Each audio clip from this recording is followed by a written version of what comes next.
last session, our intrepid Muppets took their plan and made it a reality. You sticked a panther upon some unwitting exiled Sari, who had previously, you have to assume, trapped that same panther and been very proud of it, only to many of them be brutally mauled and killed by it. But all went very well. You tussled with some Sari. They got a couple of hits, vague hits in. Poor Lorcor did take the brunt of it, as Lorcor seems to like to do anyway, and certainly gave way better than he got, chomping down on many people. You gathered some bits from looting the camp, including a map which seemed to show some the Sari pattern of activity and patrols. You gained a couple of new companions, two humanoids in a Sari exiled Sari cage, who you freed. One of them, Sin, mysterious older woman, has already shown her talents with healing folk, and also come to a standoff with Lorcor, which is interesting.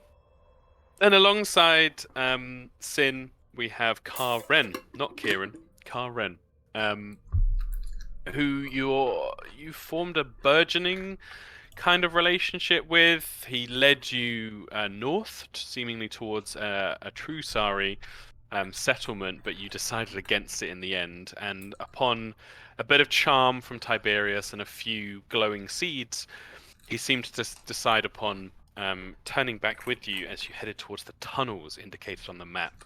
You found those tunnels, you rested up. Lorcor spotted the glimmering feline eyes in the bush line before heading in to the tunnels. Heading underground, you found the wet sandstone. You noticed it was particularly sort of moist and wet along the stone in these tunnels for whatever reason. But also, you saw glimpses of architecture in amongst the natural stone that had been carved away. Was genuine, quite beautiful, lighter grey stone with intricate carvings, pictograms. Tiberius asked Ren whether this was Sari work, to which Ren said no. Ancestors, forebears, old. And right at the end of the session, you managed to make your way into a large chamber. This chamber seems to be huge. You can only see the extent of it as it is lit on the far side, about 150-ish feet away from you, by a low blue flickering light.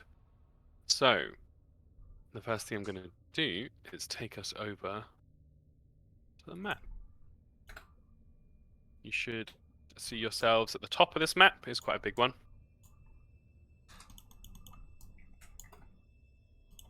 Can you see yourself? I can. Yeah. Wonderful. So, you find yourselves stepping into this space. If you sort of zoom out and look down, you'll see there is some light on the far side. And you have already realized there is a huge chasm. It is almost as if this room has been cut by a knife and split, shifted apart about 50 feet.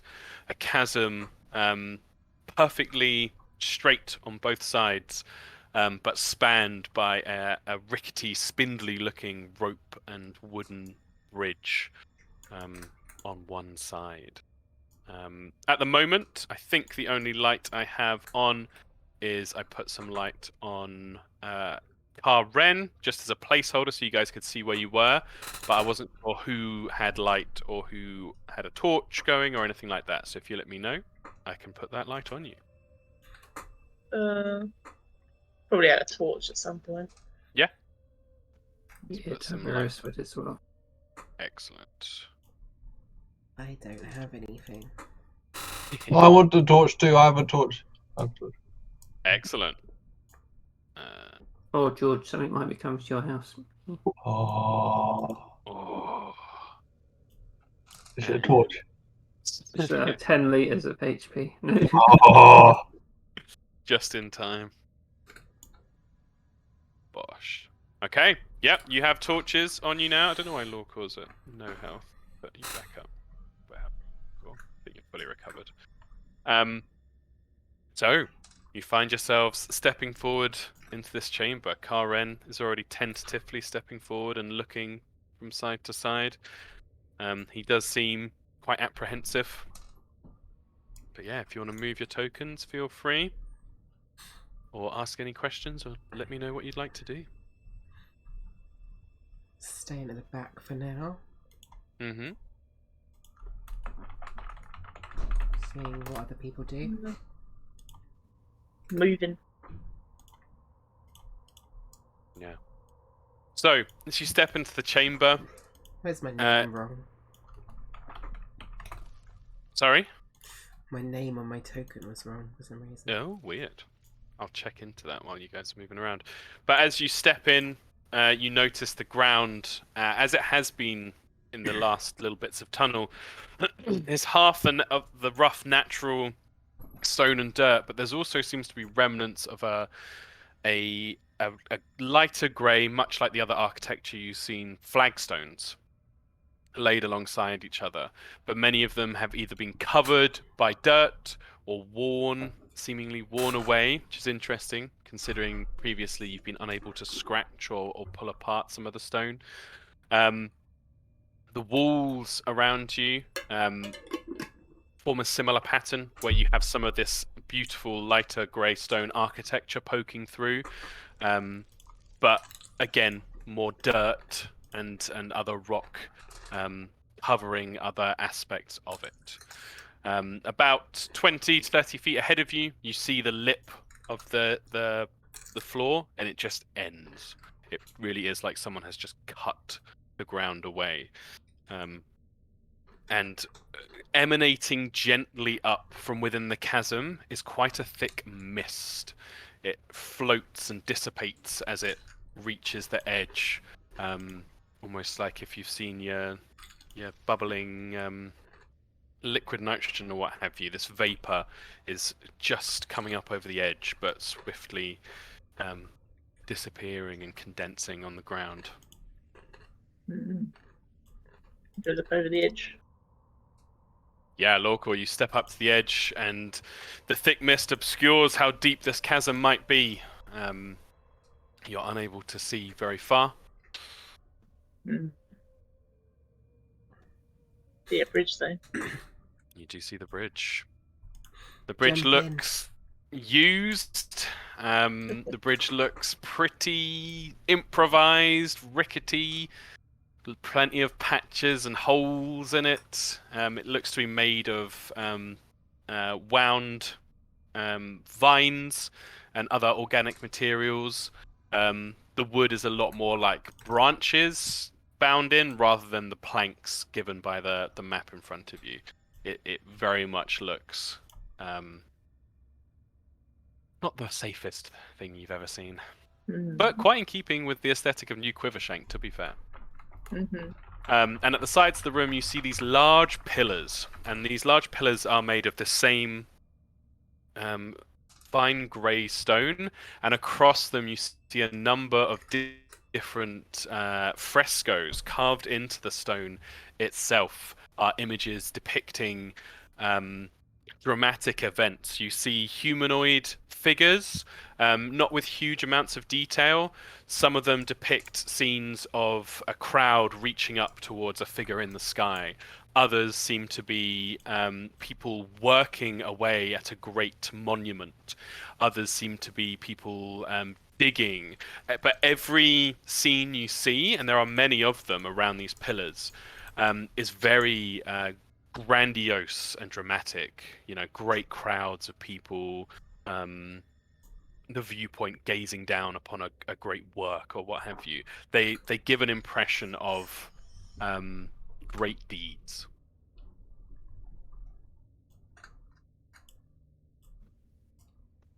Great deeds, eh? Great deeds. Hmm. Local cares not. It's Tiberius is going to walk up to the bridge and put his toe on it.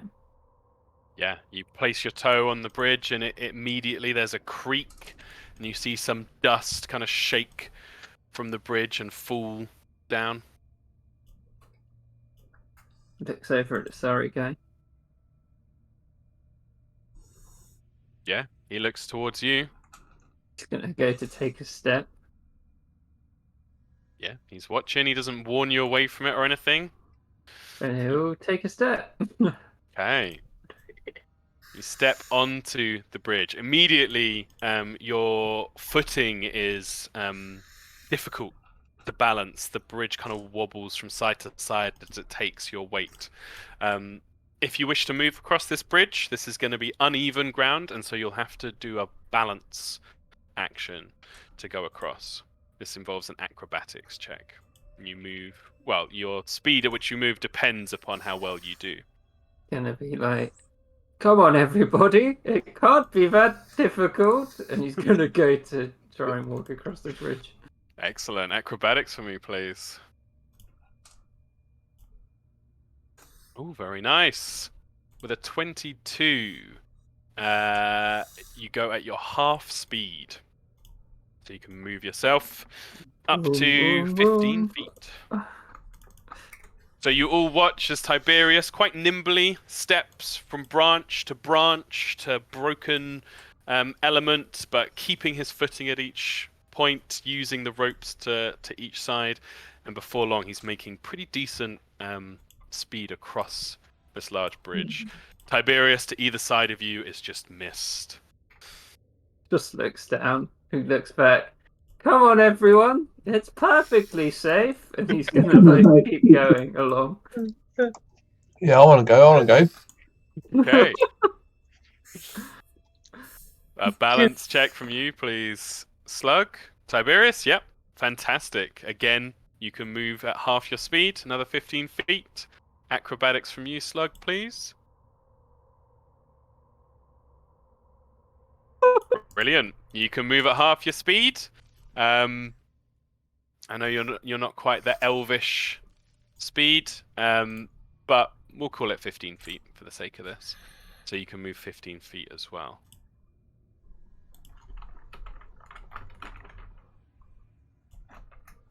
Hmm. Tiberius is like, it gulps hard. And he's like, look, Slug's doing it too. And he's just going to like, what's the jump rules? If you want to leap, that's from your standing position. I think. Oh no, we did this wrong, didn't we? Because before it was like you take a run up. Oh no, leap. You take a careful short jump. You can leap up to 10 feet horizontally. No, 15 feet horizontally because your speed is 30 feet. So you can leap 15 feet. As an action, requires no check. He's going to take a step and then jump. Very cool. He's like, oh shit! Fantastic. You take a step, and then you leap. And I say, with how well you've been rolling before, you find yourself, Tiberius, as you throw yourself forward, landing on solid ground on the far side of the bridge. Oh, that was fine, everybody. He's gonna get his whip out. And he's sort of just gonna dangle it on the bridge, just like if anyone needs a hand. Oh god. Yeah, I guess I'm going. Okay. Oh, move it, Slug. Get your butt over there. Yeah, Slug, are you moving further? Or is Yeah. Slug freaking out? No, I'm not scared. Let's keep going. Acrobatics check, please. A balance action.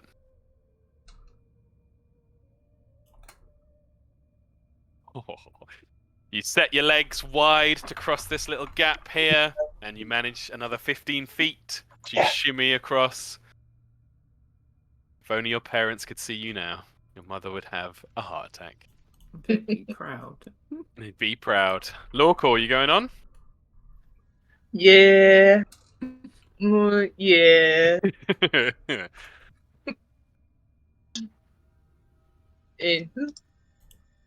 Excellent. Balance check for me, please, or balance action. So that's an acrobatics roll.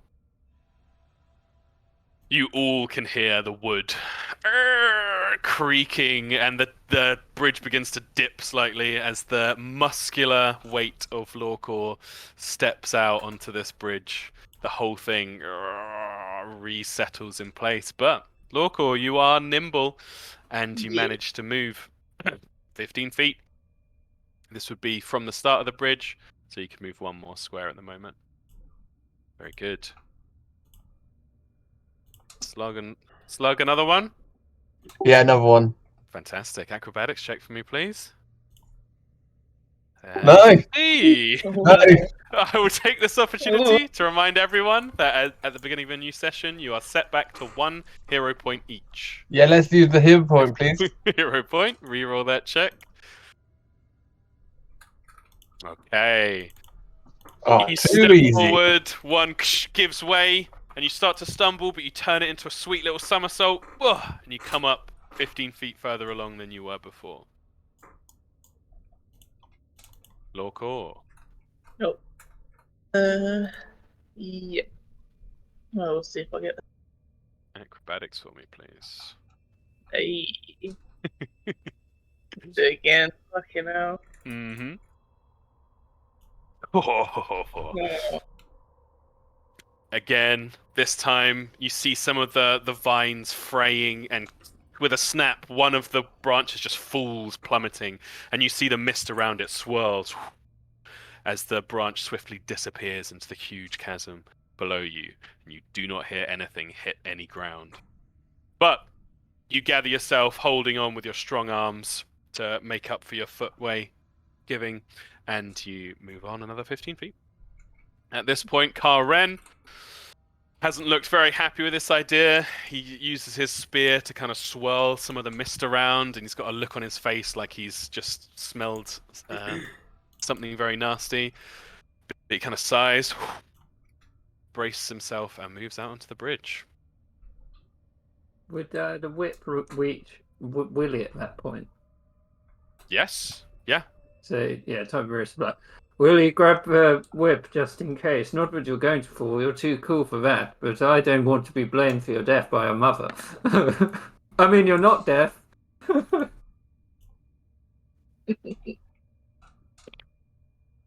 Oh god, I need to look up the acrobatics I gave him. This could be really bad.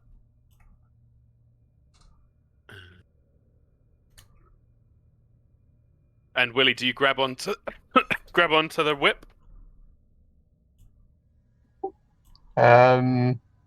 Yeah. Tiberius's dangling whip as he flicks it towards you. He holds on to it in a sort of sarcastic manner. So, what's this gonna do? Fantastic. Okay. Haren makes a real meal of his first steps out. He doesn't fall, but he gets his foot twisted in between two of the branches and is stuck for a moment. Doesn't look like he's fixed and will need help, but he's essentially wasted his action doing that. In the meantime, Lorcor or Slug? Slug going for the final stretch? Let's do it. Let's do the final stretch. Hell yeah, acrobatics. 12. So, with the whip around you, Slug, it kind of throws you off. You're having to hold on to it rather than holding the side, and your foot slips off, and you actually tumble onto your butt, sitting on a couple of the branches. Tiberius, your heart kind of leaps as Slug tumbles to one side, but catches himself before he falls off the bridge. Scary shit. The mist just slowly sifts in the air around you all. Another try, Slug? Did you Yeah, brush yourself off? let me go. Let me go. Okay. On you. Lorcor's coming up behind. Oh, No, I'm falling off! So, Slug, with that, you brush yourself off, you're a little bit annoyed, and you feel the kind of bridge begin to bounce slightly as Lorcor is loping up behind you. You're like, oh fuck, gotta get out of the way. And as you go to move, you slip between two of the ropes tying the wooden planks to the bridge, and they yawn open, and Slug begins to fall. Can I grab it? I want to grab it. I've got a whip Okay. in my hands. We got the whip. True. So, this is going to be interesting. There is a grab and edge action to stop someone falling. And because of Tiberius's whip, I'm going to say both Tiberius and Slug get to make this check. So can you both... Oh no, we'll do this slightly differently. Use the same DC. Slug, reflex save for me, please, to see if you can grab some of the bridge as you begin to fall down. Tiberius, because this is your strength with the whip, I'd like an athletics check, please. Hold on! Ah! Okay. Okay. Slug, you reach out, your hand hits the stick, but it's kind of slimy with all the mist and the moisture and slips off. You go tumbling down, and then taut around your waist, the whip pulls, and you kind of, your fall is arrested, and you're dangling now down between some of the bridge. Tiberius, you are straining to hold on to Slug. Can I just reach down and pick him up with one hand? Yeah, absolutely. With Tiberius having arrested the fall and currently like holding on, Lorcor, you bend down and just pluck little Slug and plop him back up on the bridge. That could have been real bad. Tiberius is like, good job, Slug. Here, gonna give him a glowing seed for his efforts. Oh, very nice. Oh, nice. The Slug off the bridge now. Yes, with that happening, Tiberius with the whip, you would, between the two of you. Slug Tiberius goes to maneuver. the edge and he looks down. He's like, that was a really bad idea. Can I Speaking of which, Karen's going to make another check. Ooh, does much better this time. 15 feet. Can I see if I recognise this mist? Yeah, absolutely. Make a nature recall knowledge for me, please. God, Karen is slipping and sliding all over the place. Holy crap. 24. Spin. This mist doesn't look right. It doesn't make any sense. You can't hear water beneath. There's no like fluctuation in temperature. Why this mist? It makes no sense why it's here. And with the way it kind of moves and shifts slightly, when you saw Karen move with his spear, something felt wrong, and now you kind of just point your toe slightly and move some of the mist. And there's a moment where the mist itself kind of winds around your foot, almost like a faint tendril grasping up before it does dissipate out, leaving a faint moisture on your foot.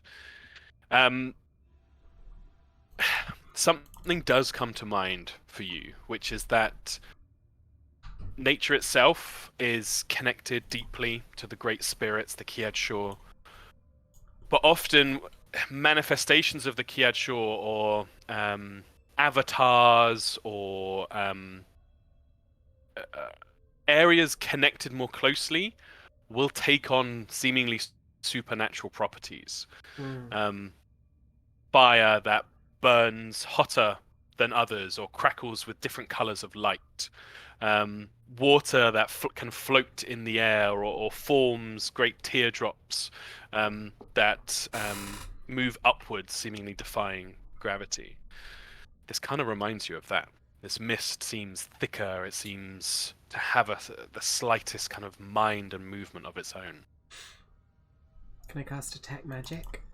Yeah, absolutely. And as you do sense that there is magic in your vicinity. Can I use my Recognize Spell feat to see if it's a known spell at all, or if it's what I suspect originally It based do- on your description. It does remind you somewhat of a primal spell where fog and mist can be conjured, but the scale that this is on is far beyond the means of that spell itself. But the fact that there's magic here, the fact that this mist does seem to be clinging and supernatural, perhaps it is a magical manifestation of some kind. Hmm. Interesting. Yeah. While you're pondering, Karen is completely making a meal out of this. He doesn't fall off, but he's slipping and sliding. Let's see just how well he can do. Oh my No. god, he's rolled a 3 times. At this point, he's just like clinging on, and he looks like he's starting to freak out. There's sweat and condensed mist across his brow. He's got a muscular elbow wrapped around one of the side ropes and vines. Oh. I know it's not technically a mechanical thing, Mm-hmm. but can Tiberius do inspire courage on him? Oh, absolutely. I It's love like- that.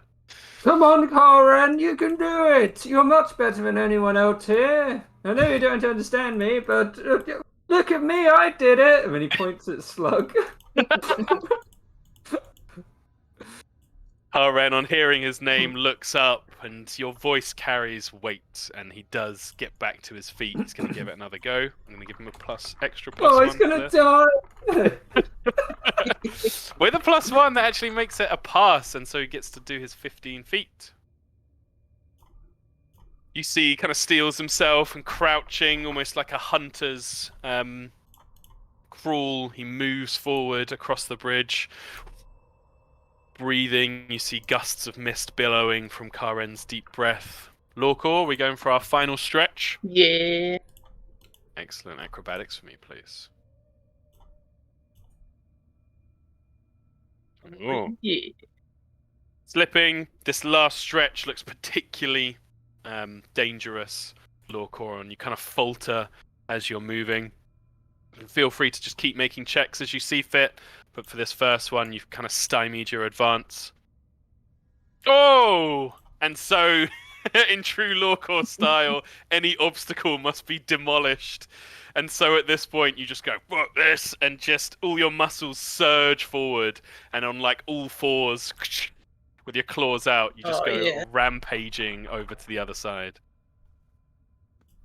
Like the snow leopard in Hungry Panda. Hell yes, exactly. Karen, inspired. Oh, it's got a nat 20 as well. Oh. He's gonna keep trying though. As long as he doesn't roll too low. He's making a meal of it. Hey! Does go over to the other side as well. Then you stand alone on one side of the bridge. Yeah, I ain't going across that fucking rickety bridge. The bridge sways back and forth, especially with Lorcor's rampage off the end. It moves, but it does hold. It seems to somewhat defy its rickety image. It seems like a very foolish endeavour to cross such a bridge. I'm gonna cast Produce Flame at the mist. Just angling it like down. Mm-hmm. Yeah. The fire appears in your hand, heading down, and you see there's like a hiss as it strikes the droplets as they move down. The light of the flame diminishes more and more until the mist obscures it completely. The mist does seem to billow somewhat up near you. There's like a momentary surge, but it does settle back down. Tiberius looks around. He's going to be like, well, I'm sure if we all turn around, she'll appear across the bridge because she's scary. I'm going to go have a look at whatever those are.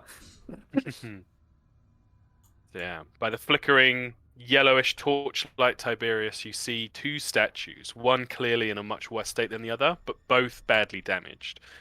The statues seem to have originally been humanoid, but you do notice that whilst many of the features are familiar as a humanoid, head, body, there are 6 arms. Though in this statue you're looking at now, they are in various states of broken on the floor around you. And most notably, the arms are different.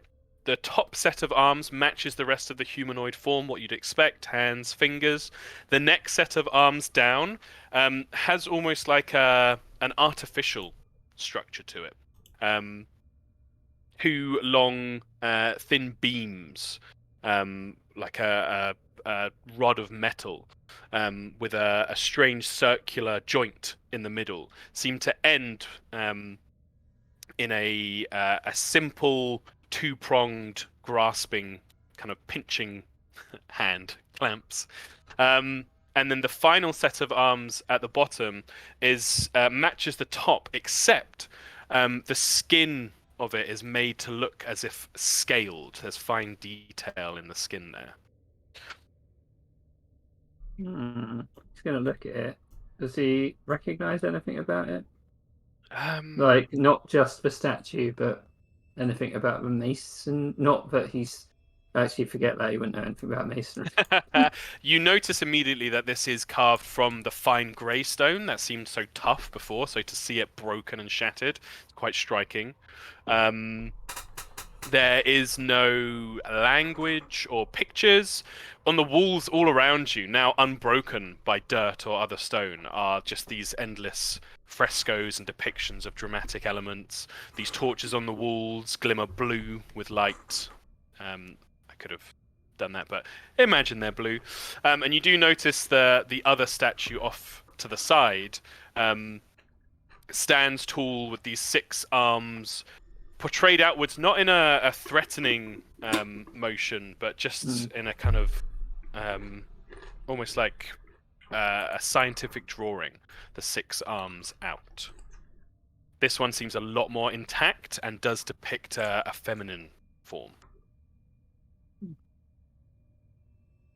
Sort of takes it in. Going to look around, seeing if Finn's still over there. Yeah, Sin, any more thoughts? What's the plan? Can I inspect what this is over here? Anything on the walls? The walls themselves have these frescoes upon them, these different images. Some of them perhaps could be linked to what you see here. There are elements of crowds of humanoid figures surrounding flowing water, some seeming to look up to clouds. Perhaps that's a link there. There are depictions of great weather events, what seems like storms and forked lightning coming down. Many of the images are of natural kind of great events, but I would say the majority are of artificial humanoid-made events, the construction of great edifices, huge, what looks like an arena almost. Yeah, there's all number of different depicted scenes in these frescoes.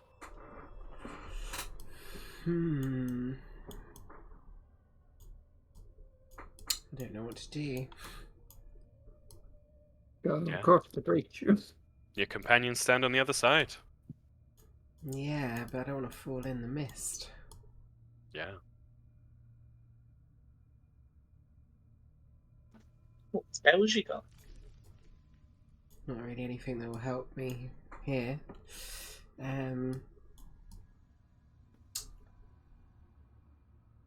Tell me again what I knew about the mist. You think it's connected somehow to the Kiad Shore. Mhm. With your role, I think Sin is fairly knowledgeable about the Kiad Shore, the great nature spirits. Yeah. I think she's probably aware of all of them, the different aspects of nature. I will say she doesn't know of one with a specific connection to mist or fog. That's always been a bit of a gap in the Kiad Shore.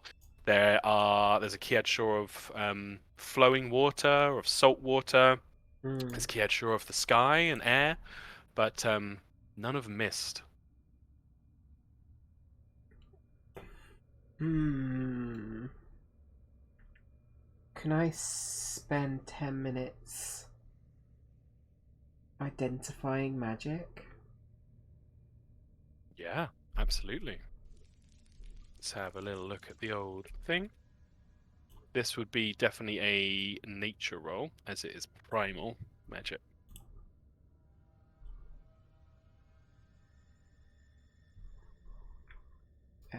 Nature. Sorry. I was reading That's it all right. myself. So the rest of you see Sin perhaps kneel down or go cross-legged, Yeah, she would be examining kneeling down. No. this mist. Don't see Taking her shit. time. Just see blackness over there. Oh, that's true, Uh, yeah. Oh, Yeah, she's. go on. I'll, cool. I'll use her hero point on that. Mm-hmm. Not much better. Okay. We'll come back to that in 10 minutes' time. Is there anything anyone else is doing in the meantime? Local just kind of shakes the bridge, and then gets bored. In Tiberius points at Sin sitting on the floor. He's got, look, she's going to teleport. I knew she was a witch. Yeah. Can he sit on the edge? You can sit on the edge, yeah. Really, he's going to sit on the edge. Be a bad man. Sit down, dangle your feet in the mist, and the mist is cool, and it's quite refreshing, even through your clothes. There's a feeling of like the cold side of the pillow. There's a refreshing kind of light touch to the mist as it surrounds your feet. He's going to look up at Willie, and he's like, Willie, come sit down. You can dip your feet in the mist. It's rather cooling on these weary feet.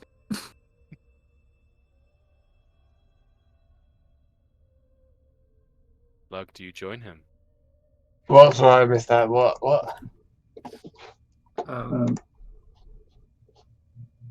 Sorry. Tiberius is asking if you'd like to join dangling your feet in the mist, sitting on the edge of the chasm. Oh, of course. Yeah, same for you, Slug. As you sit down, the mist enshrouds your feet, and there is a cooling element to it. Through your clothes, there's a feeling of gentle, cool touch. It's not cold, it's not chilling you, but there's a calm to it. Slight tingle. Local picks up a bit of broken. Is it a statue? Yeah. You pick up a piece of this broken statue, Lorcor. The stone feels fairly hefty in your hand. You also notice, especially against your scaled skin, that the stone seems to have like a natural roughness to it, almost like a sandpaper kind of grain. Yeah. It's gonna throw it down the hole. Excellent. You step up to the edge and toss this piece of the statue down. The statue piece goes flying, making a hole through the mist. The mist billows from either side as it falls down. You listen. You listen. Oh. A minute goes past. 2 minutes. 3, 4 minutes. You don't hear anything. That's not good.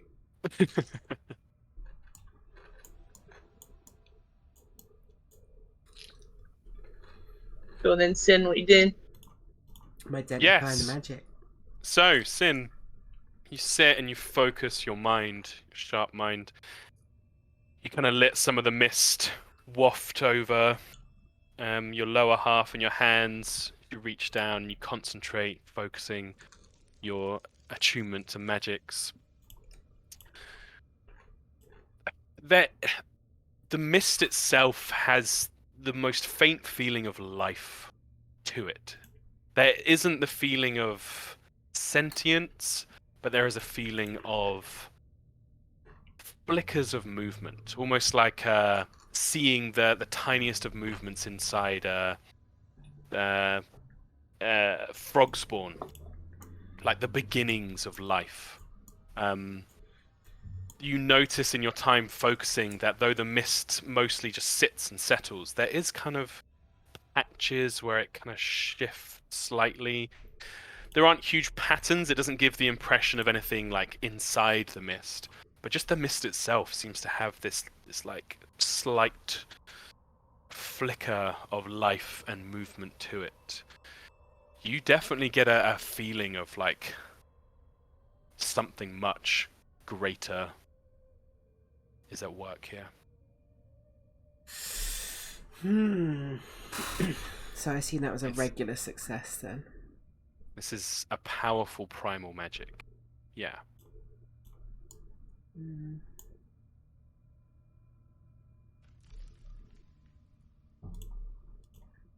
I think I can do better than that. I'm gonna try again. Yeah. Another 10 minutes doing the identify magic action. Very good. In the meantime, anything from anybody else? Look, we'll have a nap. Lorco props himself up against the pillar. Yeah, with your scaled skin, the rough texture of the stone is no problem at all. You kind of doze lightly. Anything from Tiberius and Slug, or are you just sitting there kicking your feet in the mist? He's going to call over. Mm-hmm. What are you doing? Just come across the bridge. Oh, yeah. You did it. Yeah. Sin, you hear the sounds of the other two on the other side echoing across. Yeah, she would what would she say? Trying to think what she'd say. I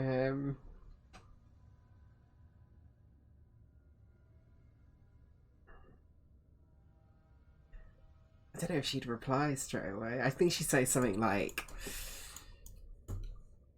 "Patience is the road to wisdom. Please What? wait." She just ignores them.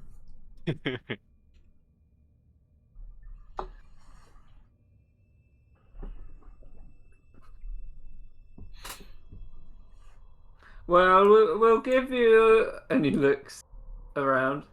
An hour. I don't have a watch, so kind of looks at Willie and Thingy-majiggy. RM. Karen. Garen How looks are a little bit perturbed. He's kind of looking back across the bridge and weighing it up. Looks to you, says a few words that you don't understand, and then points with his spear back across the bridge. Is that the only way out? He doesn't understand what you're saying. Speaking of which, there's not really anywhere to go once you're over here. So, as you kind of scout around a bit more, Lorcor, you notice two things.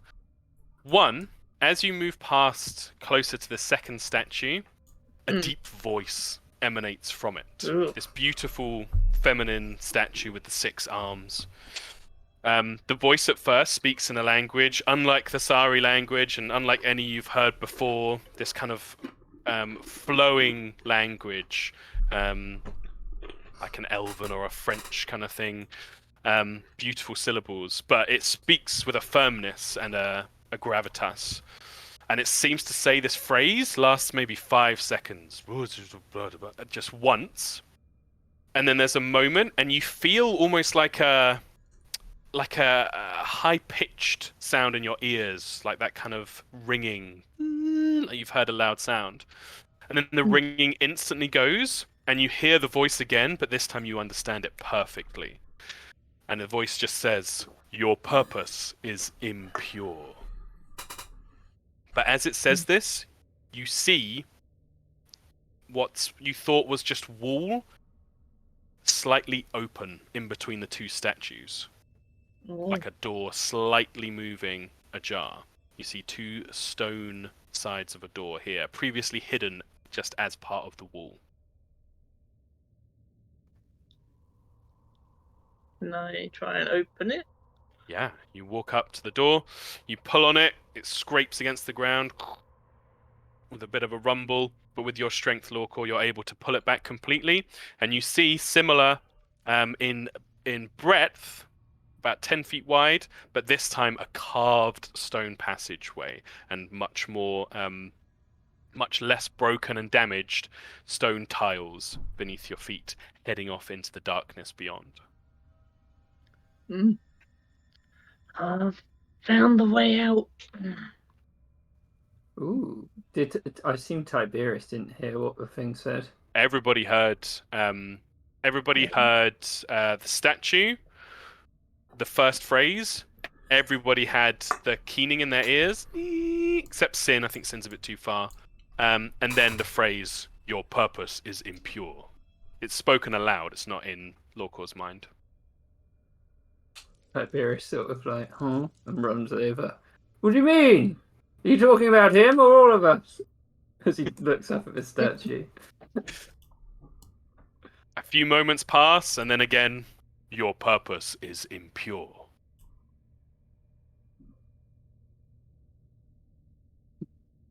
You're impure. Look at you, all tatty. Fallen down, are we? Tut tut. As he tries to look around and get everyone to pick him up. Karen is like holding the spear, two hands pointing it vaguely towards the statue, and looks very suspicious. Again, after a few moments, "Your purpose is impure." Now, you look here.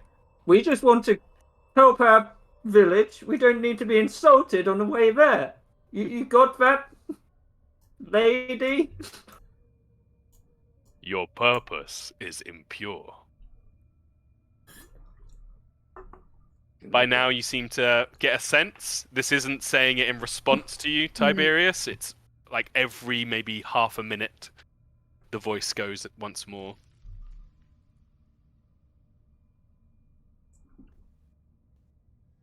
Gonna climb on the statue. Okay. You start clambering up the statue, some of the broken elements making for easier handholds. Yeah, do an athletics check for me, Tiberius. I'll show you who's impure. By clambering all over you. Acrobatics. Athletics, please.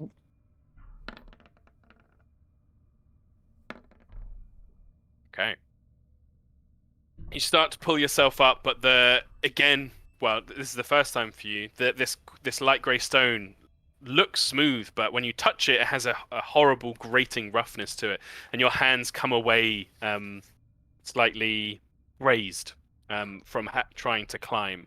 You don't make much headway. You're kind of up on the plinth element of it now. You could again attempt to climb further. The majority of the statue, which is about 15 feet tall, looms above you. Your purpose is impure. Just ignore the stupid statue. Purposes can't be impure.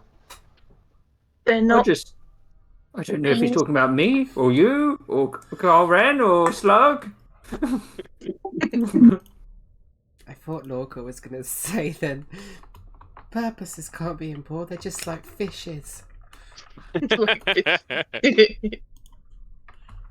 Lorca's just gonna walk through, look into the Yeah. way or something. Yeah, as you go into the next area, Lorcor, this passageway goes on much further than the light of your torch. Again, you see this moisture clinging to the walls, so your torchlight reflects quite well, but it looks like this passageway goes on for a while. Okay. Your purpose is impure. At this point, Sin, if you want to roll another nature check for me. Yeah. Did you try to double down, close out the distracting sounds across the way of Tiberius arguing with a statue? For fuck's sake. Rolling's so bad. Yeah, not great. This is frustrating you. The sounds from the other side. There's something here. There's something, some power, some element that you can't quite get to grips with. But it frustrates you, and much like the mist itself, sifting through your fingers, you're unable to get a grasp on what's happening. She's definitely frustrated at that. I'll cross over now. Okay. Cast Yeah, Karen's hovering nervously. Sorry, casting. I'm casting Tether. Oh, And it's a bit of a kind of way of interpreting the spell, but feel free to tell me if I'm no, I get it. I'm reading it now. wrong. But my idea is to you see shackles appear around Sin's wrists and chains shoot out from them like magical shackles, and the Incredible. ends would shackle themselves to the bridge. And Yeah, absolutely. with like the hole. 30 feet range, like a halfway point. Yeah, and then she would just sort of like walk along whilst shackled to the bridge itself. Fantastic. Yeah, with that, I'll say there's no risk of you falling. We don't need to roll. Sin, you make your way across, the strength of your magic giving you comfort as you move from one side to the other, and as you step off, the manacles break from your wrists effortlessly as you stride confidently onto the other side of the chasm. She's going to move up to the statue now, and she also sort of looks at Tiberius, giving him a kind of like slightly irritable look for him shouting He'd just at be gaping at her crossing the bridge. Your purpose is impure. Can I recall knowledge about what this statue is? Yeah, absolutely. You can make. Oh no, I make with recall knowledge, don't I? Or do I? I'm forgetting. Recall knowledge. It is a secret roll. Could I have your choice? Arcana, Society. They're both +6, so. Okay. Your purpose is impure. This kind of knocks around your mind, Sin, as you're gazing at this statue. You see Karen kind of tapping at it with his spear and dismiss his primitive engagement. As you set your mind to it, you recall in Glamorand, there are many scholars who are particularly interested in the past of Archivia, the great nations, the world as it is. Everybody knows that time is measured since the Exodus.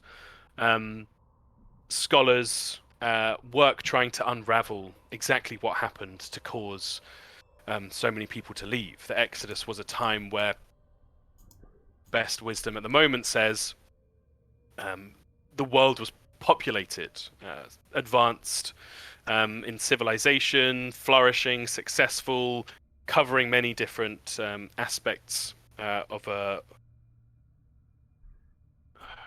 the surface of Archivia. You rolled really well, or you got a very good score. You will have heard some theories. Some people believe that people were killed, and in fact, people used to live on a greater landmass between Hesperia and Sedistre, kind of where the Serrated Isles are now. That sunk into the ocean. Some great cataclysmic event. They have some wild theories around that. People dabbling in powers they don't understand. Natural disaster. There's a very different school of thought, though, and these are the people who inspired the name of the Exodus, who believed that the civilization left the surface of the world, that they had the magical ability to transport themselves. Some people think they are now living on Sina, the Great Moon. Some people think they've traveled elsewhere. There must be other worlds far beyond amongst the stars.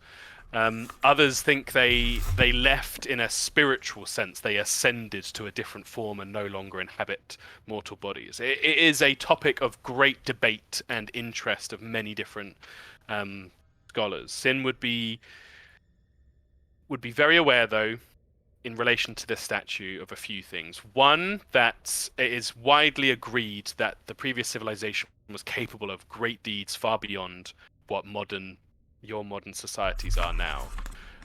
That there was a theme, a cultural zeitgeist, a striving for perfection. Mm. People looked to transcend the limits of their mind, their body, their spirit, the world around them, nature itself. They looked to go beyond what was seen as kind of natural evolution and advancement. They wanted to go far beyond that. Yeah. And I think this would really come to mind, particularly with the look of the arms on the statue. This clearly modified humanoid figure, yet the modification is a blend. It's not some crude prosthetic. The mechanical-looking arms seem to blend with the flesh, and the scaled appendages, again, seem to be a natural part of the body. But yeah, as the phrase "your purpose is impure" comes to mind, it reminds you of lectures, books you've read about a society hell-bent on purifying their essence and their endeavor.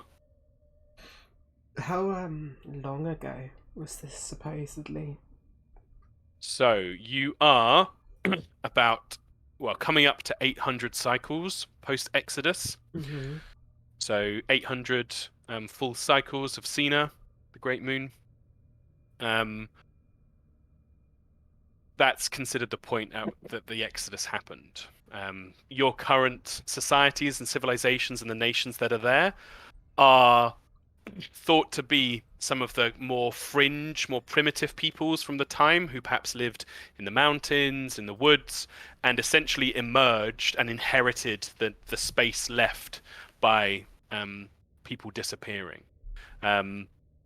There are remnants of architecture and some even say like items and objects scattered about the world, some in Hesperia, Glamorand, Sedistray, and perhaps beyond. But they are few, far between, and often in a great state of disrepair. They often stand alone, single obelisks or archways.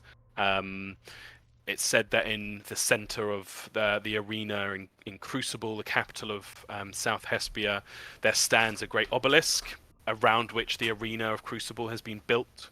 In Glamorand, the towers that the dragons occupy, the metallics occupy, are said to have been built on the foundations of pre-Exodus architecture. Okay. How old do you?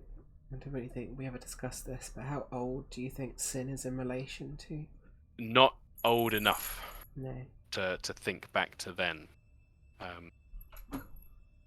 Yeah. Okay. Well, I've got a good idea what this place is now. Then. I'm gonna walk up to the statue and cast sigil on it. What sigil do you form? Good question. I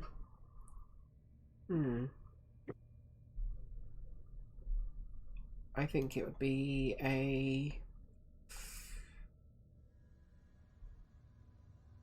a forked tongue that drips a poison. Amazing. So this is only small, a square inch in size? Yeah. But your sigil is emblazoned on the side of the statue. It doesn't seem to react. Again, your purpose is impure. Echoes out through the chamber. Just seemingly on a loop. Yeah. Can I detect magic on it? Yes, and you get a strong sense of magic immediately from the statue. And you would also note from recasting and moving that this broken statue seems to have lost any magical essence. I'll identify magic again in 10 minutes. Okay. Sin sits down. In the meantime, Lorcor, are you heading down the passageway? Everybody else, what are we doing?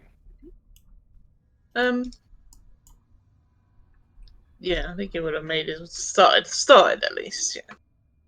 Mm-hmm. Tiberius should shout down. Yes, you do some scouting, Lorcor. Well done. Good thinking. Thinking. I mean, not thinking.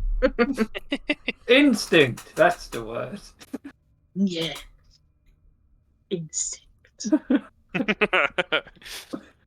Yeah, as you head down the passageway, Lorcor, it continues in a very straight line, these grey flagstones on the ground, the frescoes to either side of you. And you do notice kind of an idle thought in your mind that there isn't a repeating pattern to these frescoes. It's like just this ongoing work of art that has started at the walls back in the chamber you've left now, and it's just ongoing through these tunnels. Lorcor keeps walking, maybe about 10 minutes, 15 minutes, before he notices at the edge of his torchlight a fork in the path, a clear T-junction where your straight line ends, and there are two branching paths, one to your left and one to your right.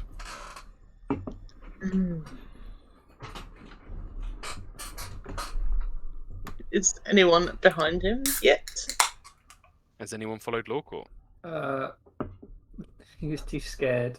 he wanted to pretend like, well, that Lorcor's a big man, so he can do it on his own.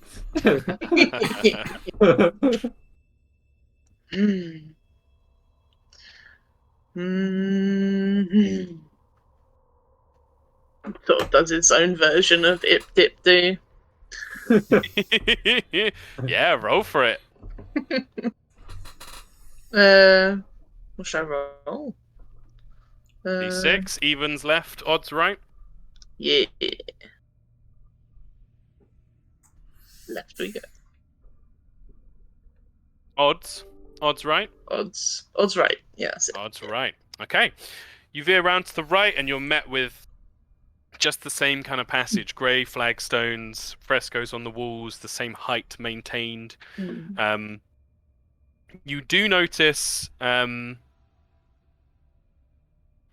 you do notice that as you turn down this right path and take a quick moment to hold up your torch and look behind you, that the left path looks more pristine, untouched, whereas this right path, you notice there are a few scuff marks on the flagstone. It looks used. That means people, maybe. Maybe. In Lorcor's mind. Or things, or something. Mm-hmm.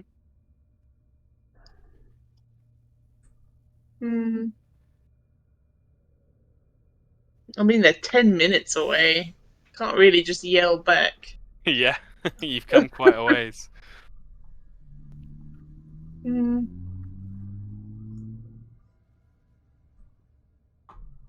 Yeah, let's keep going until there's another bend. Yeah. You travel, this time much shorter, maybe only 2-3 minutes, before you see that there's no T-junction this time, but the path clearly on a right angle turns to the left. You have noticed more scuff marks, and as you get to this left turn, you can see what is clearly Sari runic-like writing on the wall. It looks like it's been burnt on. Someone's taken the end of a torch or a burnt stick and just drawn on the wall, leaving a charcoal runic bit of writing. It's gonna go scratch it. Yeah. You scratch it and begin to destroy the writing of the Sari on the wall there. Yep. Comes off easily. The stone itself very resilient, but the charcoal giving way. Kind of looks back.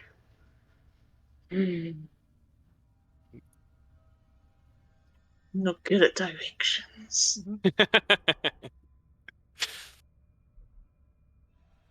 Kind of goes back to the initial sort of crossway. Yep. I can't remember which way he came back from, so he's just going to sit right in the middle. Amazing. You plonk yourself down. Sin, let's have that nature check for me, please. Time to roll shit again.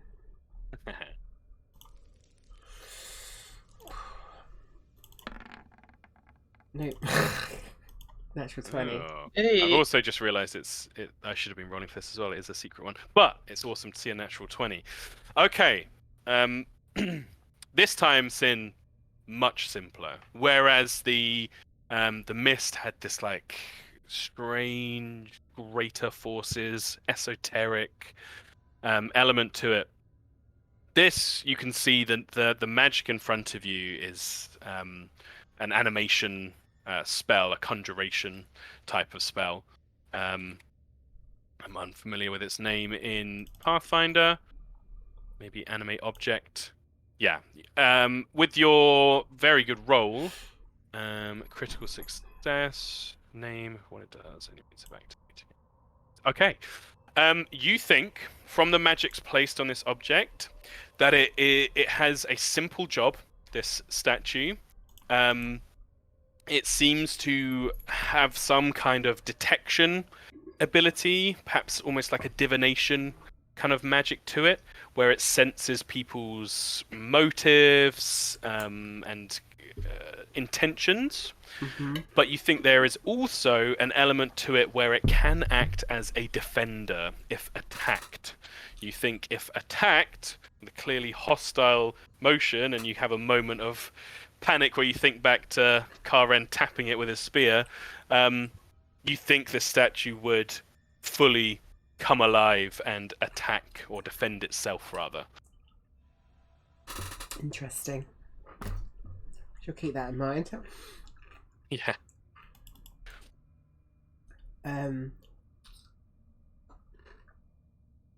There's no like writing on it or anything, is there? No, the statues themselves are strangely devoid of writing. In this place where there's all these frescoes and old, beautiful, curved writing, the statues are devoid of it. The statues themselves do kind of evoke the general architecture and design. They are elegant. This female form is clearly been carved to look very beautiful. Smooth skin, beautiful flowing hair and robes. The 6 arms splayed out, but no writing at all. Okay.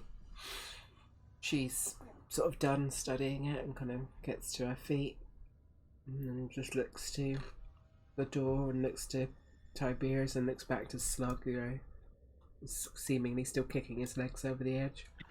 Slug's gonna fall off the side. He's not going to fall off. Okay. Yeah. Lawcore hasn't returned. What do the rest of you do? Well, I was thinking, seeing as sorry, and he sort of looks at his friend. They cross this bridge. Maybe we should knock it down so they can't get across.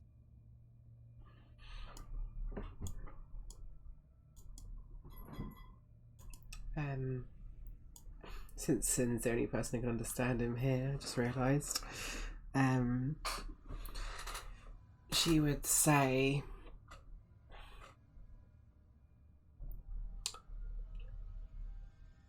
and cut off our potential only means of exit.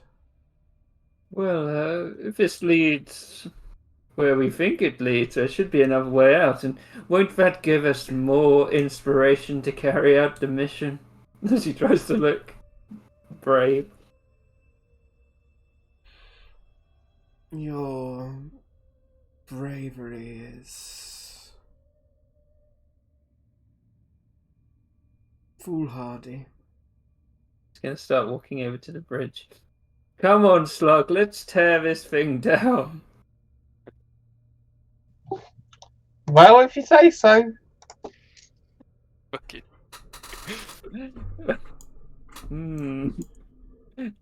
He whispers to Slug, "Do you really think this is a good idea? I was just trying to look cool, but I don't know if it worked." Oh. Well, I think it's a bad idea. But what can we do? We said it now. You're right. I don't want to embarrass myself in front of everybody. Slug starts stabbing the bridge with his dagger.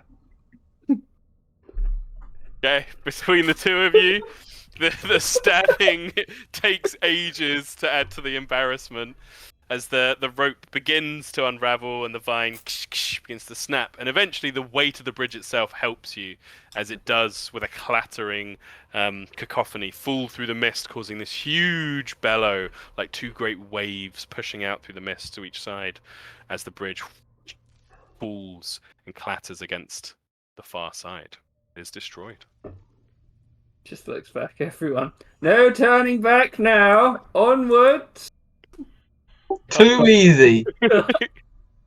Karen has a horrified look on his face, but kind of swallows it and has a look of resolve. Turns towards the doors. Yeah, Tiberius is going to walk towards the doors as well. Okay. Sen would just say, "You are a strange little creature, aren't you?" Don't be mean about Slug. Come on. He's only a boy. I refer to you, Quivershank. Looks back at the bridge. He's like, yeah, I guess so. And then just goes through the door. I Hey. hope your penchant for destruction is held in equal turn to your civilization that you spoke of. Just gulps as he's walking away, like. Amazing. So as you all head into this ongoing tunnel, you can see, just like Lorcor did, the huge difference here. Everything is carved. The flat ground, the grey flagstones. You all notice there are scuff marks. People have walked here, and you can also see the telltale vague scuff of the clawed feet of Lorcor. And after about 10 minutes, you spot your companion sat, his hulking form, in the middle of a T-junction. See, there's two ways. That's better than one. I went this way. Points to the left side. Yep, good save. Let's go the other way. Yep. Wait, so which way did Lorcor get it wrong? Local got it wrong. Okay, so when Tiberius says the other way, you're heading back the way you already went down. Cool. Okay, so I will say as well, it's been a while now, especially with the stops for identifying magic and such. Or actually, let me just check if this is the same. Pathfinder. Torches last an hour. Torch. If we're gonna die down here, I want to make it at least slightly inconvenient. Yeah. Yep, for 1 hour. So if you could all tick off another torch from your inventory if you continue to burn your torches. If not, let me know and I'll change on your tokens. So, after about 3-4 minutes, you come to this left turn, this right angle that sends you onwards. Again, you can see this increase in the scuff marks on the floor. Doesn't look like the stone itself is damaged. It seems to remain very strong, but you can see places where bits of someone's shoe has like scraped off on the floor. There are marks left there. You head onwards, only for another couple of minutes this time. Your torch is still your only light source, before eventually you see that your tunnel, two things change. One, the tunnel begins to open out in front of you, and two, the state of the walls has deteriorated hugely. Still made of the same grey stone, but crumbled and crushed and broken. Scattered pieces of light grey rubble are across the floor in front of you. Can I just clarify something? Yep. So we went down the path and we Mhm. went in the same direction as where the broken statue was on the side of that door. No, you went No. to where the whole statue, the side that the Okay. whole statue was on. And that part of the corridor was, you said one part was more pristine and another was more broken? Not broken. The Oh. other part, Like- it's only a small difference. The other part looks like it's seen travel in it, It's seen whereas the travel in pristine it. one looks untouched. Was the pristine one in the direction of the broken statue? It was, yeah. Okay. I think Sin would say to Tiberius that she would say, what was the name of the thing? I keep messing up with Divergence from Exandria, but you didn't say it was Divergence. Not at all. No. The Exodus. Exodus, thank you. She would just turn to Tiberius at some point and just say, pre-Exodus society was full of magical wonders and artifacts. If you seek such things, then perhaps the path less travelled may be more likely to hold them. Does Tiberius know about the Exodus? Yeah, he would know.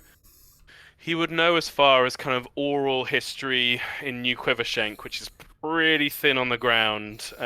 You don't have the people who are proper scholars died on the journey. So New Quivershank is very much like, yep, remember Hespia. But beyond that, like history isn't really a big thing. So you would have heard of the Exodus. That's big enough that you'd be aware that many years ago there was a people and then they left or something. Like it's that level that Tiberius would be aware of. It does intrigue him. He'd be like, Law Court, maybe we should go the other way. Apparently there's treasure down there, said Sid. And he's, Okay.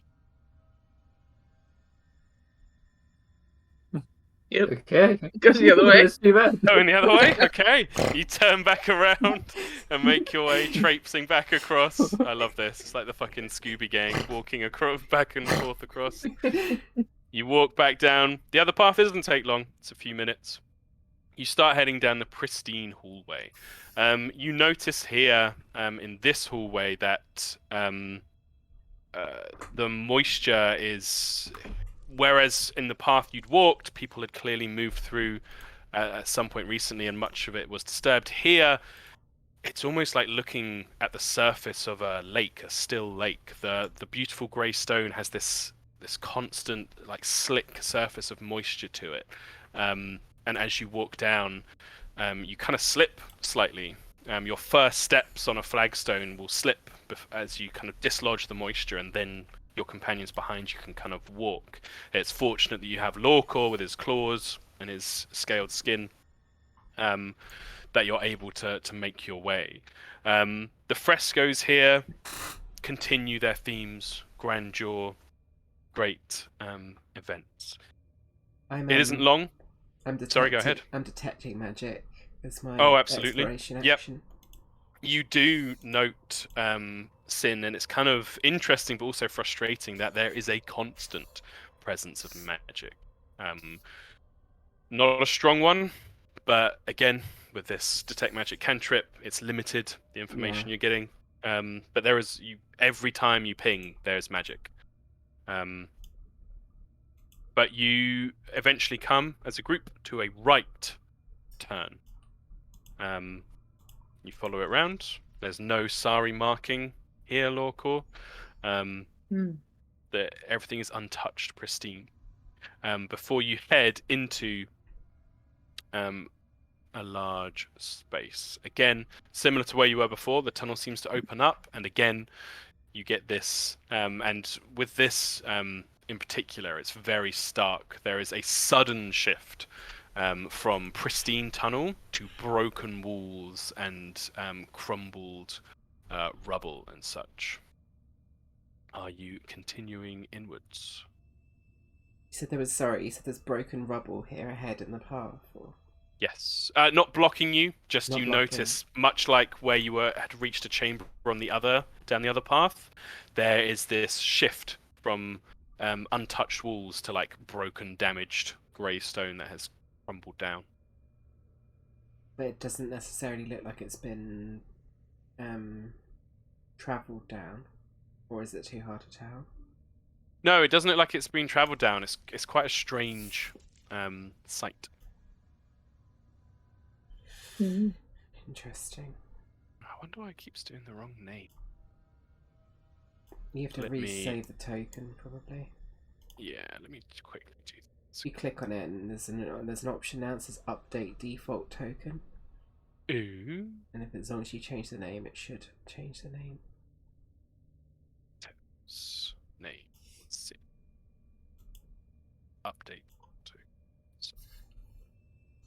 Cool. Thank you. You might have to add my health in as well, because when I started I didn't have any health for some reason. Oh yes. What is? In fact, let me do this 14. properly. 14. And armor class. Also 14, I believe. Oh. Update. Save. Cool. Hopefully that's all sorted. You'll have to update Right. the default token again to save the health. Sorry. No, that's what I just did. Oh, you did? Just Okay, did. awesome. Nice little button to press. Make sure you guys have got your torches. So, as you head into this chamber, you notice the walls moving away from you at a steady rate. It seems that this chamber has a shape to it. It's almost like you're stepping from the point of a triangle into the shape itself as it opens up in front of you. And easily within the range of your torchlight as you enter this chamber, you see a flat wall in front of you, flanked by two circular pillars. The wall itself, however, the majority of it seems to be made of some kind of green, translucent glass.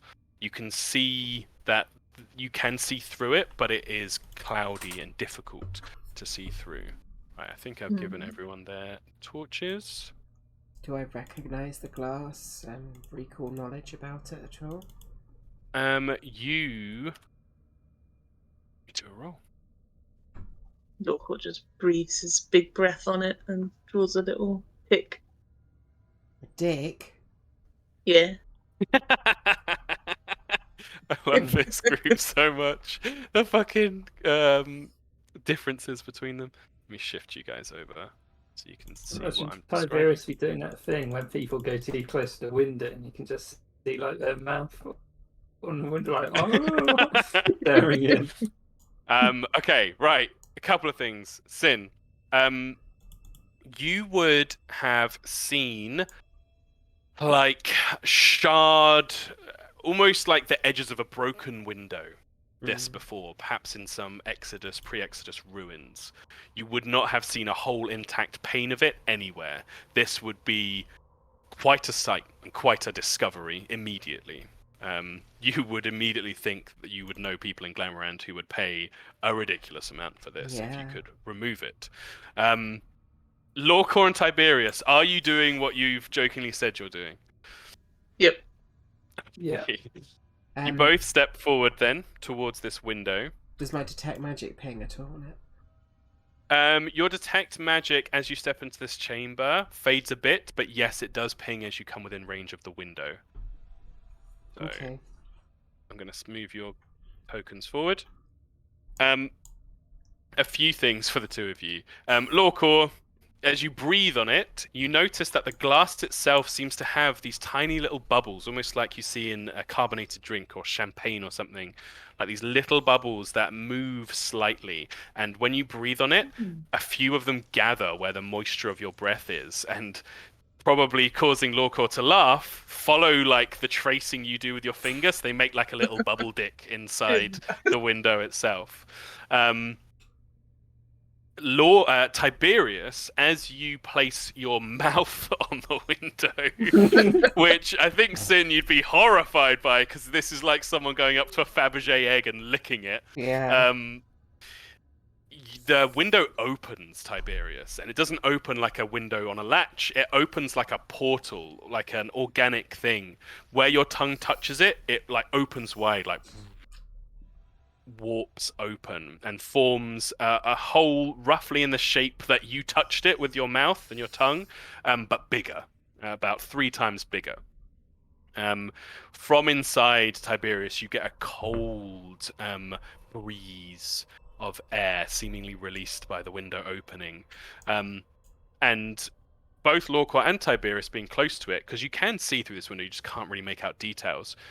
You'd be able to see that inside, and especially with the hole now in front of you, Tiberius, there's just like a void, like a blackness downwards, like a small piece of the chasm you've just come from. But here, there's no mist. There's just a complete lack of light. Your torchlight does illuminate slightly. You can see this almost like a triangular prism of a hole going down. Does have walls to it, cut into the rock, but it just goes down and down and down. And after a few moments, the hole begins to close back again.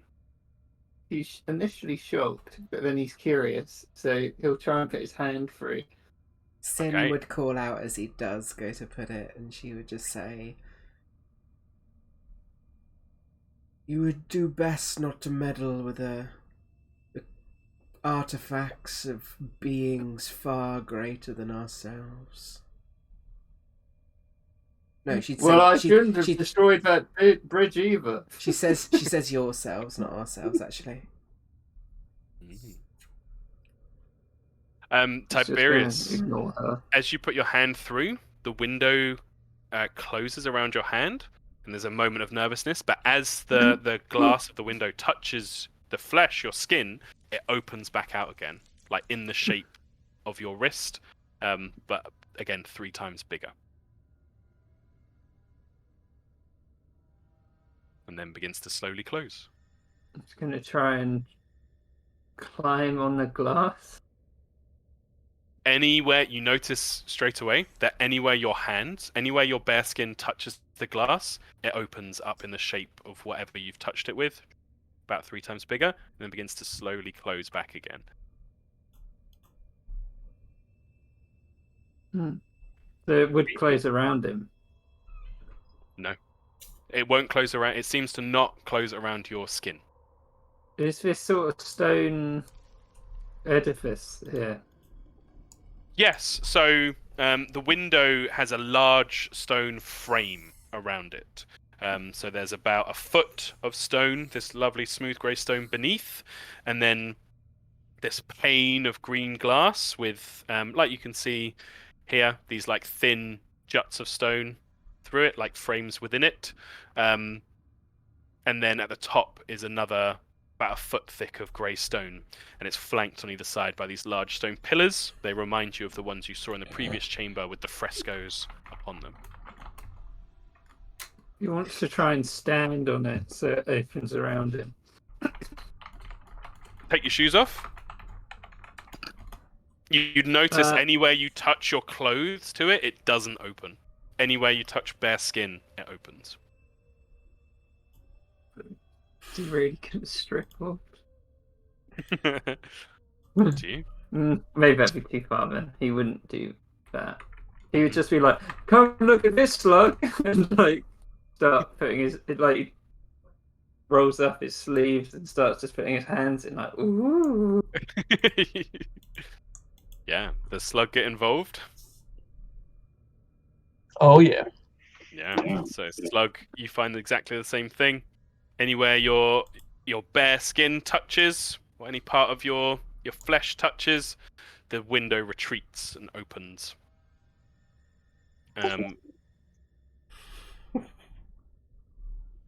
Hey there. So yeah, the rest of you are treated to the sight of Tiberius and Slug playing fucking Twister with the thing. While they're Wrapping it with doing their that, hands. I'm gonna identify magic because it seems like they're gonna be sitting here for a while playing with their new toy. Karen is kind of patrolling nervously. It's going to peek around the other side. Yeah, Lorcor, you see that indeed the chamber you're in is this kind of large triangular shape, and the the the windows and the pillars seem to form a triangle of their own. You note these fine grey stone walls with the frescoes, but you do note that in the middle of this large wall down here, as you look down with your torchlight, there is a smaller green glass, kind of like a door shape. Mm. Go to the door.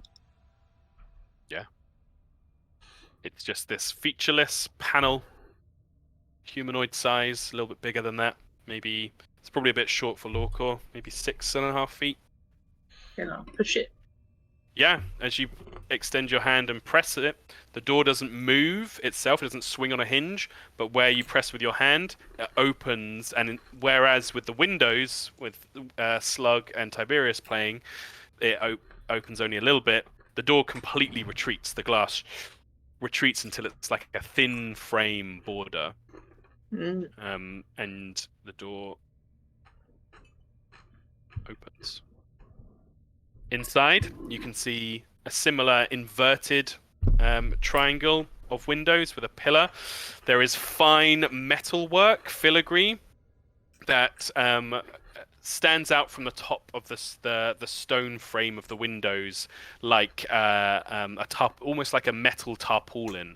Like it goes over about a meter or a meter and a half in this triangular shape, but beautiful swirling designs within. The tiles in here look pristine, like the tunnel once more, and in stark contrast to the broken and dirty elements that are out here. You see the edges of what looks like a circular basin or fountain with water inside, and even from your distance you can see shimmering above the water are these motes of beautiful silver light that seem to slowly move around. Mm. It's quite a beautiful scene. It's just about as different and New Quivershank as you can get, really. And there's no sheen of moisture here. It looks dry, If except for the I'm fountains or basins. gonna step in. Yeah. As you step in, you see a number of things. These clearly are fountains, beautiful and circular in design. The water inside seems to be constantly swirling and pulled up. And you notice, Lorcor, that the water doesn't travel through pipes. The water itself seems to rise without help and swirl like these two beams of water that then combine at the top and shoot outwards as a fountain twinkling back down. But amongst the spray of the water at the top are these glimmering, almost like fireflies. There's no physical form to them, there's no fly there, but these beautiful points of silvery light that just kind of dance and dazzle as they move in and amongst the spray of water. Recessed into the walls are these large statues. These are inlaid. They are stone statues, but they are inlaid with what seems to be the same kind of rosy gold metal that you see in these overhangs here.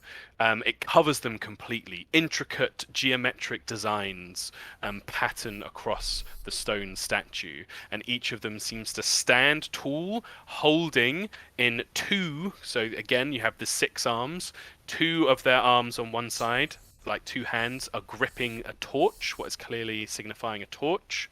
The third hand kind of hangs free.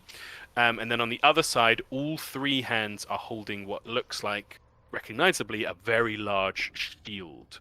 And the shield is emblazoned with intricate geometric designs, all these different shapes tessellating and combining in different ways.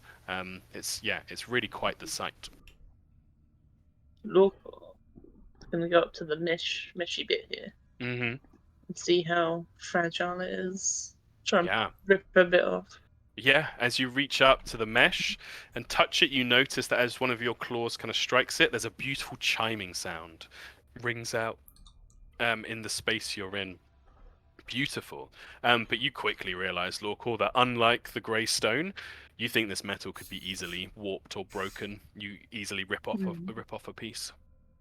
Okay.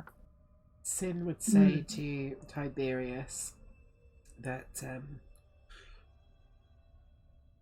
the statue at the entrance to this place, it could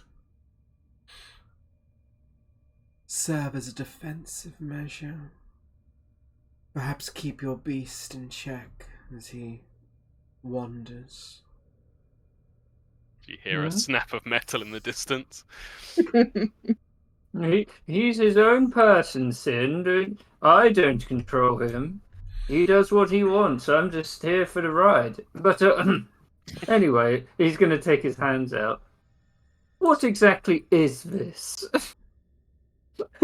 She would look and say in response to what he says and just say, "The wise control the ignorant." And then looks to this and then says, "And can she make her check, Tom?" Yeah, absolutely. And I do need to roll this. What is your modifier, please? For what? Oh, think this would need to be Arcana. A 6.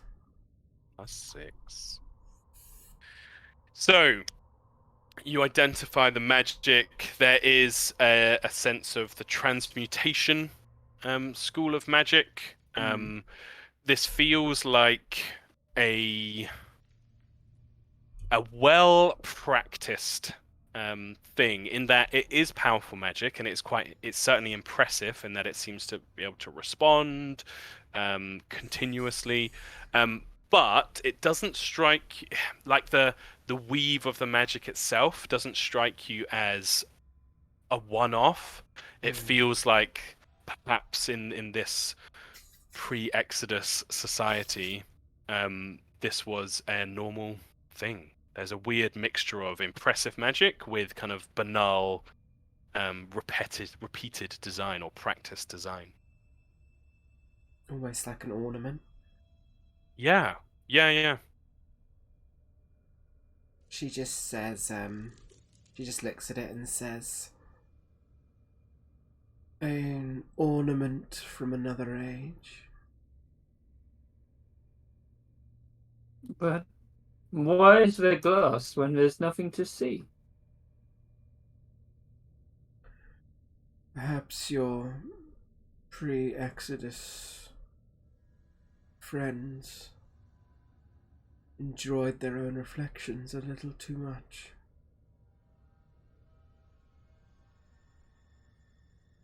There's a lot of people to be looking in one big mirror.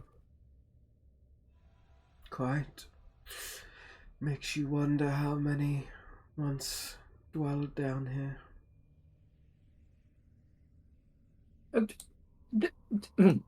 Don't mind me, I'm just going to take my clothes off. I need to have a good look at the edge of this thing. And he's going to start taking his clothes off. Sin just stares for a second and then decides to turn away and starts walking off in this towards where Lorcor was. Ren has a moment where he looks down at himself and sees he doesn't have much clothes to take off. When you come in, and you just see Lawful trying to drink out of this fountain. This is just like when the British found the pyramids. Poke it, grab it. What does it do? Lorcor, as you lap up some of the water, it is the best water you've ever drunk. It is perfectly pure. It fills you. It's like cool and crystal clear. It's delicious. Oh shit! He's gonna sit in it then. Yeah, as you plonk yourself in, many of the little motes of light kind of fall down gently and settle on your scales. That doesn't hurt. There's nothing there. It's almost like a butterfly landing on you. These beautiful little motes of light that just sit as much of the fountain gives you this cool misting rain across your broad shoulders. Nice. Yeah, Sin, you see what I've described. You would also see, as Lorca would see as well, as you get the angle sort of around the pillar, you see again these windows here. But notably, it's still the kind of translucent element, but you can see within this triangular windowed shape, there are these, again, motes of silver light kind of moving, shifting and swirling inside. A lot more active than their cousins out in the fountains. These ones seem to shift around, and there is a dull glow from the center of this triangular shape. Interesting. I'm just going to watch for now. Mm-hmm. Yeah, you notice everything. Lorcor happily plonking himself in the water. Lorcor, it's quite deep, but with your frame, you're easily sat. But it would like come up to sort of just up to the top of your chest. Well, not that Oh. high, like the middle of your chest. I'd be quite happy with that. Yeah. I still am casting Detect Magic just to see if anything unique. Oh, absolutely. And it continues to just, yep. Yeah, Yes, yes. Just assume I'm doing that unless I stated otherwise. Very good. I'll let you know if it ever stops going. Is there any text anywhere as well? Is there something I'm searching for, like writing? You would notice in here that the frescoes are less grand and more themed around the building of residents and cities. You notice that there's less of these sort of huge groups of humanoids watching this grand event, and much more the sight of a small group building a house. You notice this beautiful geometric architecture. People in the frescoes are living in houses, some that are squares upon squares, like blocks, modeled around blocks. It's almost fractal in its shape. Others triangles and circles. It's very geometric themed.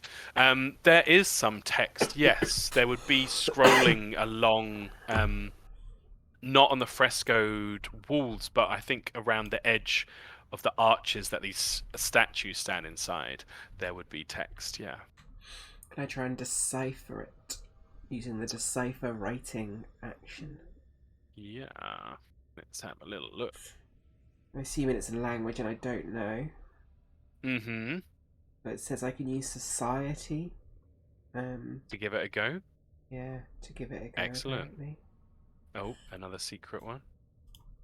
Do. Your modifier, please. I believe it's +6, but let me check. Mm-hmm. Oh, yeah, it's +6. I'm pretty much trained in almost everything. Very nice. Yeah, +6.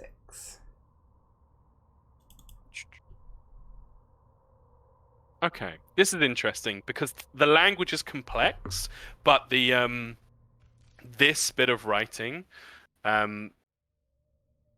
is quite short. You notice after the first few minutes that it's repeated itself. The language itself is beautiful. These curving lines. It doesn't form letters. It's almost like a patterning, almost like someone taking a snapshot of swirling water. That the lines on the surface of the water are what we see here. Everything kind of weaves into itself. You understand that this repeated phrase, which harkens back to your statue friend, is that it essentially says, you think, purpose is purity, purity is purpose, like repeating across the archway. Mm. She runs her fingers across the writing and just thinks to herself that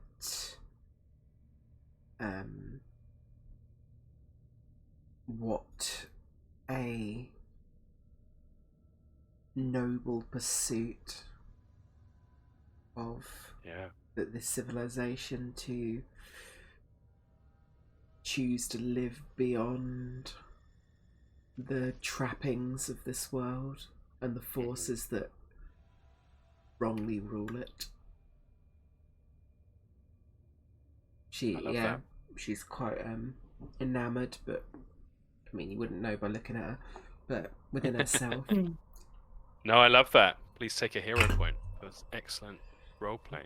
Thank you. And not to belittle the hero point I just gave out for beautiful roleplay, but I'm also going to give a hero point to Tiberius for stripping down to throw himself against a magical window. So, Tiberius, you strip yourself down, Yeah. press yourself. I can totally imagine it in my mind. You're like trying to shimmy through the window, using your bare skin to like keep it open and such. I also Yeah, he's sadly gonna- can imagine it in my mind. He's trying to see if, like, the edifice going down is Mhm. craggy, Mhm. like if it's just a big hole. But he wants to look at the walls. Excellent. Yeah, as you lean through and you're fully able to sort of hold your torch out over, you can see immediately that the carved space downwards is perfectly flat. Kind of reminds you of the chasm itself. It's like someone has taken a triangular cookie cutter, if you like, and just pushed it down through the rock. It must go somewhere. I'm not being crazy, am I? As he's naked on the floor.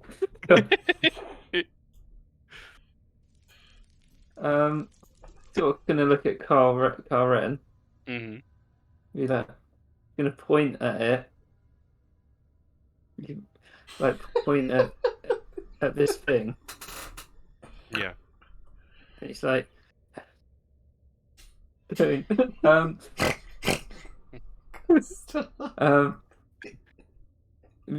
have you seen it before? As he's like gesturing around, and he's just gonna shrug, like he's gonna come out naked. What's the floor made out of? So the floor is patches of old tile that here looks very dirtied and broken, and then in between is the natural stone that you recognize from your initial descent into the tunnels. He could use his longsword to try and draw the shape of the aisle, or what he thinks is the shape of the aisle. Oh, sure. Yeah. Especially from the map. I mean, or you could get out the map. Would you like to do that instead? Oh yeah, he get out the map. Fantastic. What do you do with the map? He points at where he thinks they are. Yeah. Still naked. Yeah. Karen doesn't seem particularly bothered by the nudity, I will say. Though he looks generally unhappy with the place you're in. Yeah. He looks like someone who, is somewhere where they like don't want to touch the walls. He holds his spear quite close to his body and looks around with darting eyes.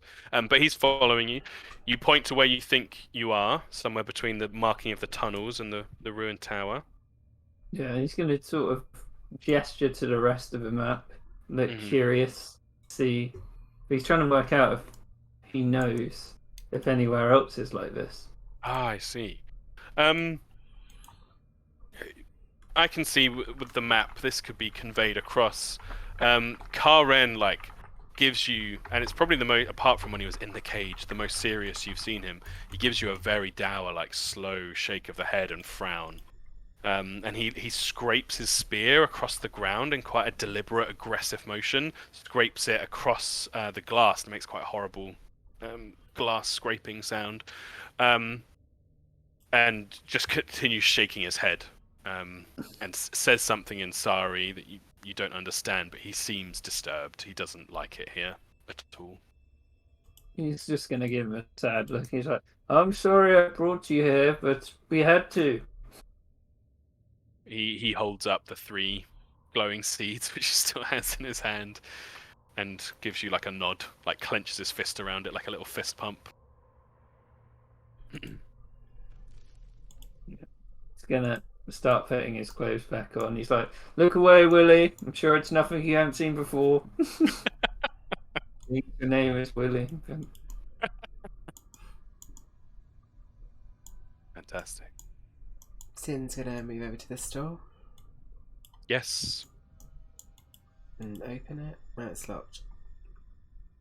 Oh, it's not locked. It's only locked because initially you guys might not have realized how to open it, but you've seen how this works. You hold your hand Yeah. out and press it, and the door shoots open.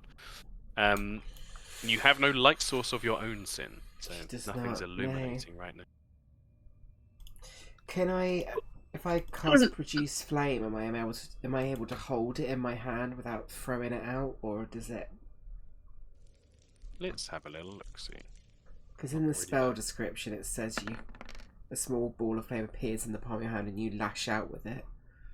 But I'm just wondering if I could hold it in my hand to create light. Yeah, I'm fine with that. Dynamic lighting. I'm gonna say that is cool, but I'm gonna make it slightly less good than the torch. Yeah, that's very fair. There you go. You see, similar to the other opening, triangle, the windows, broken walls.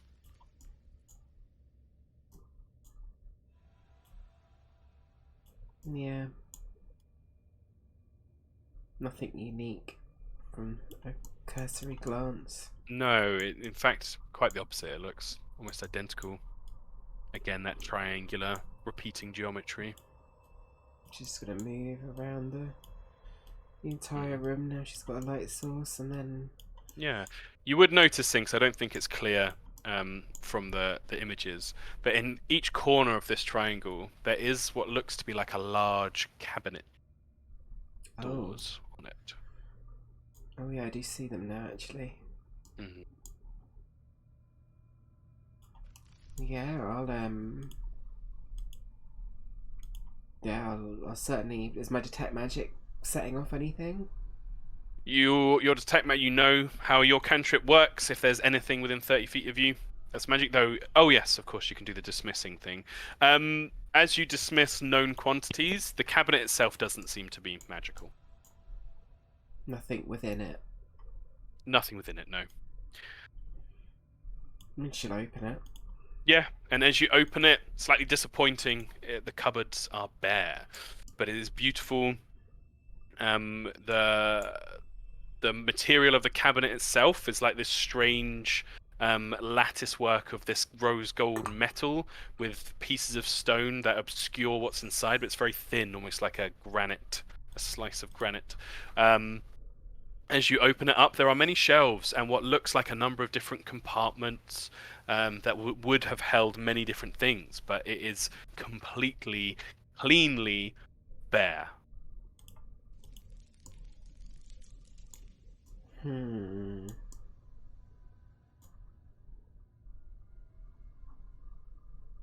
I check out the other two cabinets as well? Absolutely. And as you go to each one, the same sight greets you. Completely bare. No dust. Just clean. I'll Completely check out lacking anything this else. door as well. Absolutely.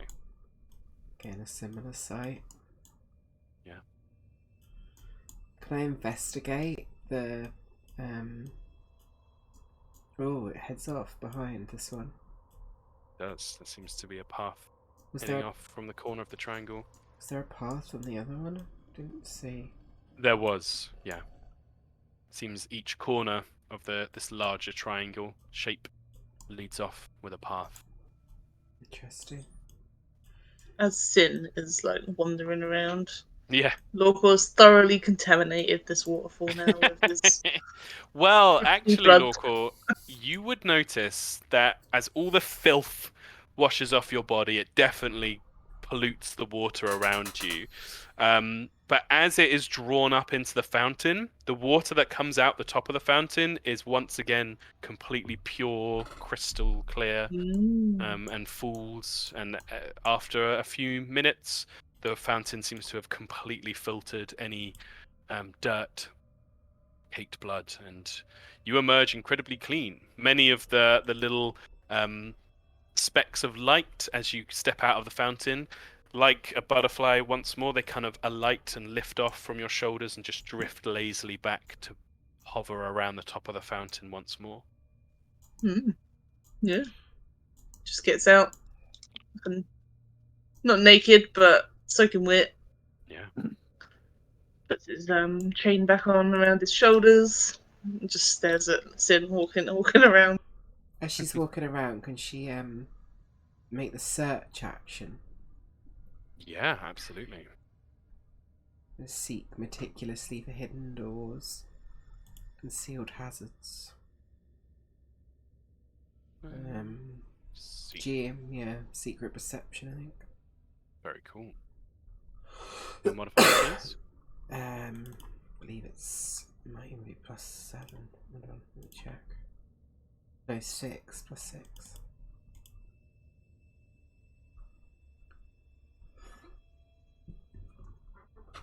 +6, sorry. Yeah, Sin, you do a thorough search of the area, and you feel confident that there are no secret doors. I will say, there is an eeriness to this place, this complete emptiness. And your eyes, you think after completing a bit of a search that the one thing you haven't properly checked is this central triangular area. Yeah. That seems so different from the ones outside. You know that the windows, if touched, should open up. Nobody's done that yet. I want to identify magic first. So you sit to do once more your ritual. 10 minutes. Is there anything anybody else is doing in the meantime? Oh god, Karen would not let himself be alone. Of course, gonna go in this room. Tiberius would wander in, do a little bath, and he's like, "Oh God, I feel dirty," and just remove his clothes again and start bathing in the You just bath, can't wait. just trying to wash off the filth and grime. Yeah, and just like Lawcore, these little motes of silvery light that hang in the air just come down and land gently across your shoulders, your arms, Tiberius, as you're washing. You gestured to Karen to get in the other side. Oh, he would shake his head enthusiastically. Shoot yourself as he goes under the water. Yeah, Karen tries to prod one of the motes of silvery light with his spear, and it just kind of floats around it. He just doesn't like this place at all.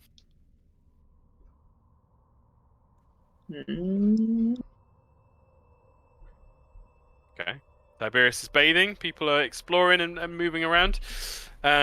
Sin.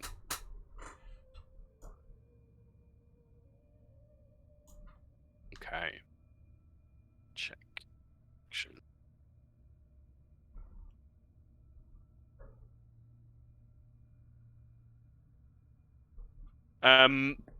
You sit for a while, Sin, and you reach out your awareness, and you take in everything, you analyze with your scholarly mind. The motes of light look stronger inside than the ones around the fountain, and the glow at the center leads you to think this is some kind of evocation spell, some kind of light source inside that perhaps has a connection to the little motes of light around it. It's a strange one. It's not a spell you're familiar with, but you think maybe some kind of continual flame or variation of that. He's gonna reach in and try and grab one. Oh, so like touching the window to open it up? Yeah. Okay. As you reach out and touch the window to open it up, the little motes of light inside that your hand is starting to go towards to grab one, they all rush towards your arm and stick to your skin. This light in the center pulses outwards. Could you make a will saving throw for me, please? Okay. There's a moment in your mind where you're like, "But this isn't the magic I thought it was." Hero point. Oh, yeah, she gained one. Very good. I like it. Okay. So, Sin, as the lights land on your skin, there's a moment of searingly cold temperature. There is no pain, no damage is taken, and then the light pulses like a wave, and you see it moving through the other shimmering lights, like this shockwave outwards. your eyes are full of stars. You're seeing spots for a moment as something tries to take not take hold. That sounds like an outside force trying to control you.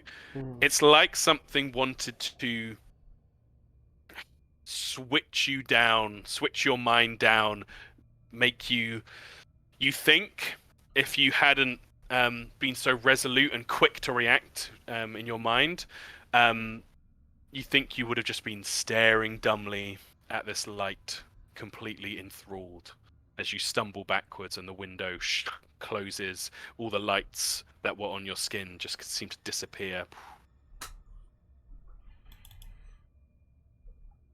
Interesting. Tiberius, seeing as these pools of water are surrounding this thing. Yep. He's bathing. How big a jump would it be for him to think maybe this is where they bathed before they went? Before you have that thought, forgetting my own mechanics, can Tiberius make a will save for me as well, please?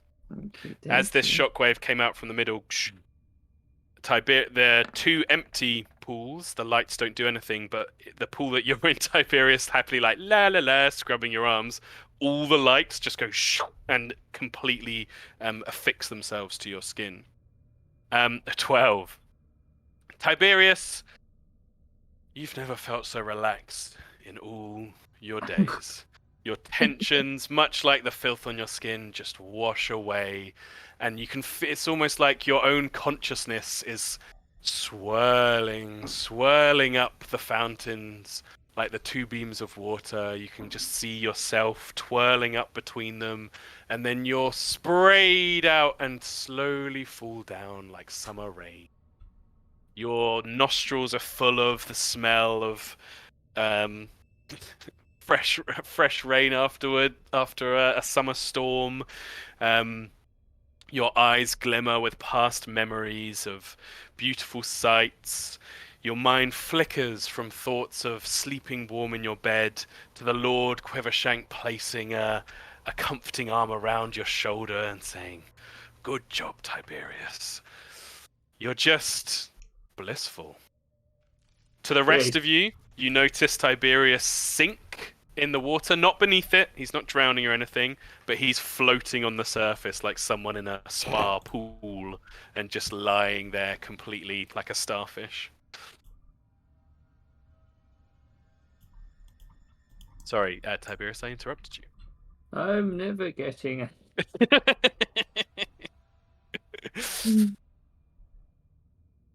Sin, with your very impressive save, you'd clearly noticed Tiberius with the lights landing on him and everything, the similarity, and it is very much like seeing what would have happened to you. Yeah, let the fool have his moment.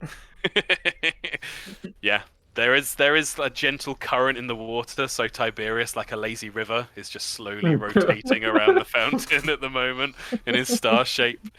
The effect seemingly ongoing. It's the closest to bliss he might have ever been. Genuinely thinking of his new Quivershank life, this is pretty good. This almost feels like a bathhouse. Yeah. I think it's where they bathed before they went in the glass thing. To clean themselves. I think it's a place of relaxation. I think these empty cupboards might be places they put their robes and stuff, maybe, I don't know. But then the writing, purity is purpose. Something about purifying, I think. Purifying themselves. Natalie, you just want to go to the spa. I do. We all want to go to the spa. Fucking spa. It's definitely something to do with purifying oneself in the waters, I think. Purify oneself before you transcend. That's my fault. But I'm actually thinking.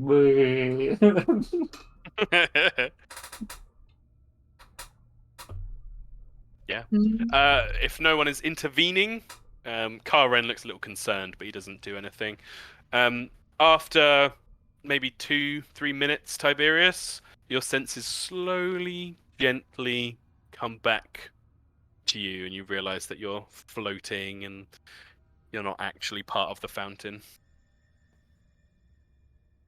Just gonna stay there, taking them the after effects. Yeah, completely. Lawcourt's going down. Have a look down here. Yeah, Lorcor, as you head down, you notice pretty swiftly that much like the path that brought you here, the broken rubble stops quite abruptly, and again you have that sight of perfect fresco walls, pristine floors, that sheen of moisture on them, heading off in a straight line. Hmm. I guess gonna go see where everyone else is first.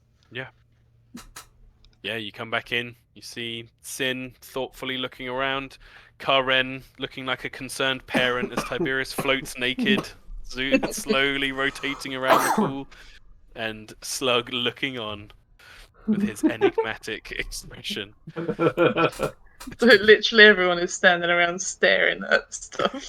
Yep. Lawcourt just looks at Sin and looking at the, I assume in the middle here. Mhm. Hmm. I can make way. He sort of starts pulling the metal apart. Yeah, the metal wrenches off as you pull it up, and you warp the delicate lattice work. Sin, Starts coming away in your mu- hand. much like before, slaps his hands away. Hmm.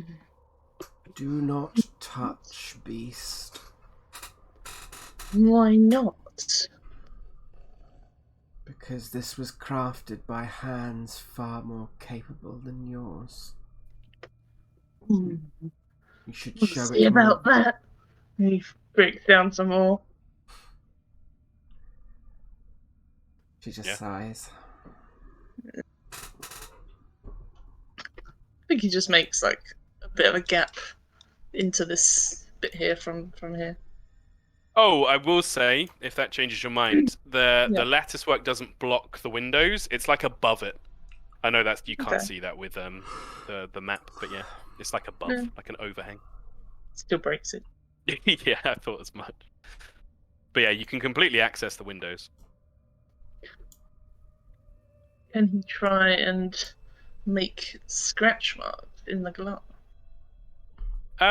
Your claws don't cause the glass to open like before, and you find much like the stone, you're unable to like mark it.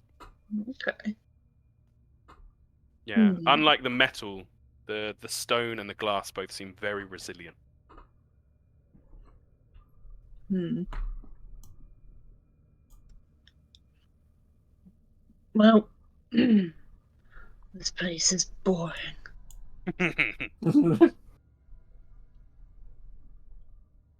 There's a way out this way. Or a way. Gonna go go the other way. Well, we found something for New Quiversham. A beautiful spa. Yeah. I'll be coming back here every Thursday. Well, I don't know the days of this world.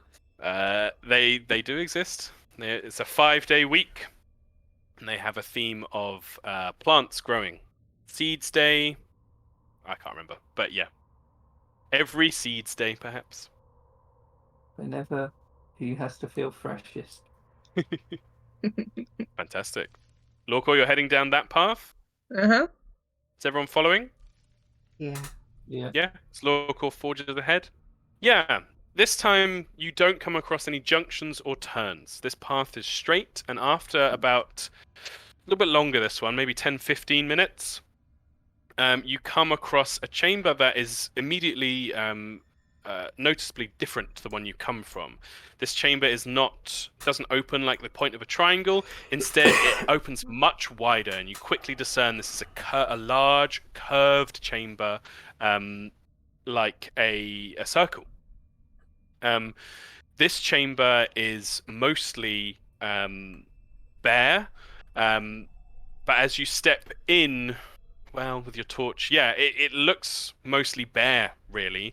There's the patches of broken tile on the floor, but it's this just huge, almost like a dome, your light doesn't go far up enough to see the ceiling, and it just opens out before you. Mhm. Okay. Going in. Very cool. You head in, the group of you, and before long, Lorcor, you do see stood alone in the center of this space, this large dome area. Your light catches the edges of, just like you saw before, the 6-armed statue. This one is holding all 6 of its arms up towards the ceiling as if stretching upwards. This time, again, a beautiful woman, the long carved stone hair dangling down her back, and the 6 arms are upwards as if reaching for something. Mm. As your light falls across the statue, Lorcor, there's a sound of grinding stone as immediately the statue swivels with all 6 arms splayed out towards you, and it just says, "Your purpose is impure," and it begins to move towards you. Well, We're going to roll initiative, please, guys. yes. Oh shit. Yep. So, Oh. funnily enough, out of all the different rooms I made, this one I didn't. But I do have this one ready to go. Oh man, as always with D&D, I always like planning in options and stuff, and you guys took the funniest fucking route in the world. Yeah. Go to the spa straight away. So let's just use this for now, because it is a big empty room.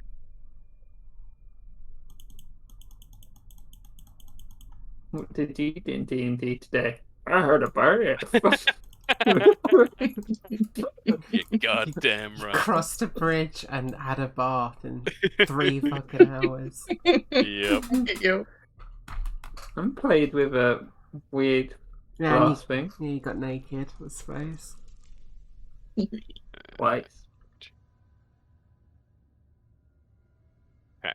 Progress. I like how Tom said this is going to be a shorter campaign.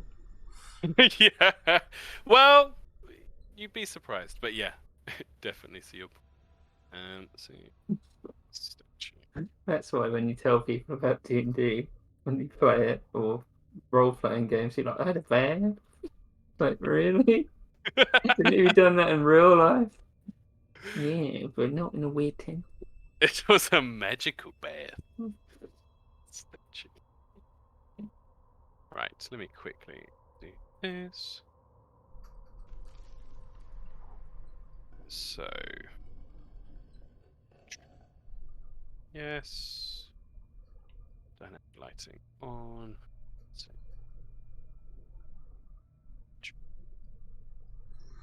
Shorts. Man, it was so funny having you do the left and right thing with Lawcore, and then with the rest of you, I was like, okay, they're going to this room. Oh no, okay, they're going to this room. Oh no, they're going to this room. God damn it. This and some actual music going.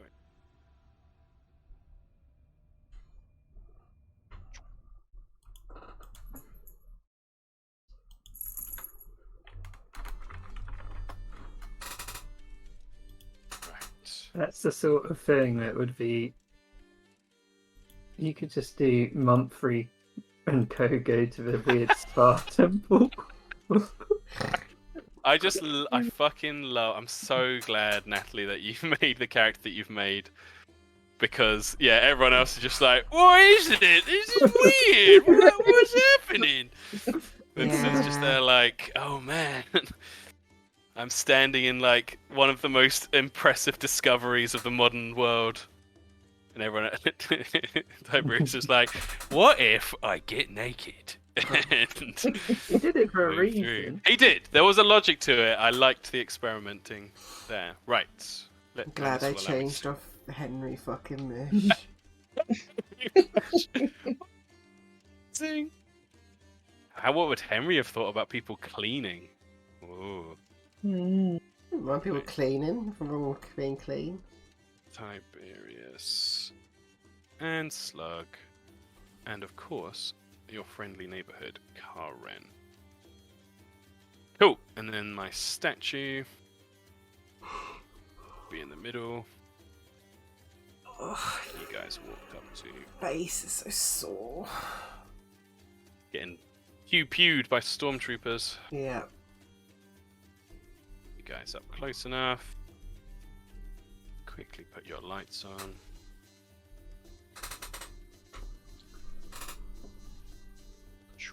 I still want to do the Strahd Must Die tonight. One shot, one day with the monthly Oh, crew. hell yeah.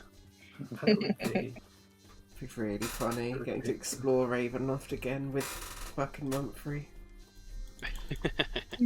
I feel like they'd be a really interesting crew to do that one I was looking at. The Monster of the Week. Oh God. Yep. What we feeling this week, lad? I just really want a fucking exasperated like mayor or something, just like, please save us, and Freeze there like, what? I don't know. No worries. Right then.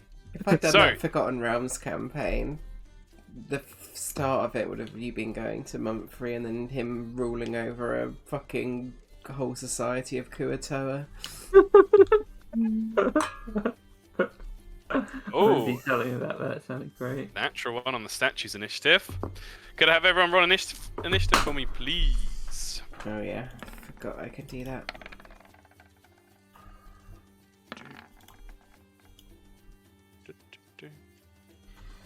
Oh, and it needs to Karen.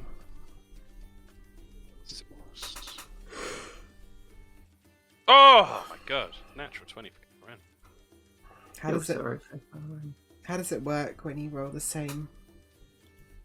I believe if two players roll the same, you get to decide who will take it, but then it stays that way.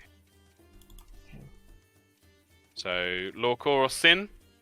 Preference? No preference. You can go first if you want. Okay. Sounds good. Okay. Karen is the quickest to react, seeing this statue moving and lunging towards Lorcor. He is going to stride aside. He's going to throw his spear.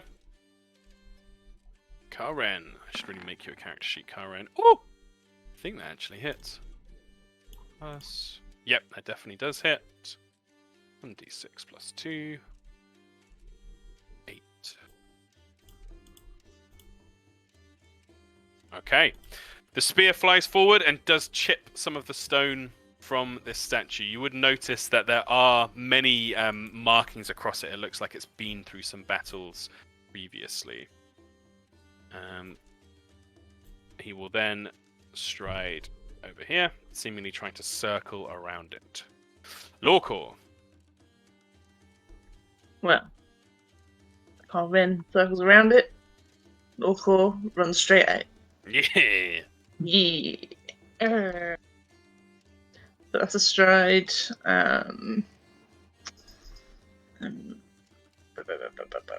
It's an action to rage as well, isn't it? Mm-hmm. You could do rage and then your stride and attack. Oh no, because that's 2 strides, isn't it? That's for getting Yeah, people it's 2 far away. strides. I Yeah. remember. You remember.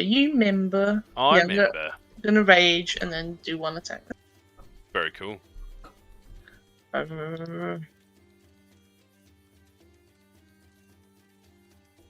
21. 21 does hit.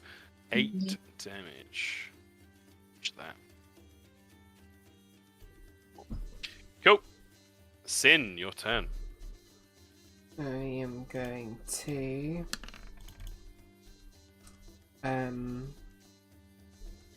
recall knowledge. Fantastic. So I roll this for you. Can I have? Oh no, I do know your.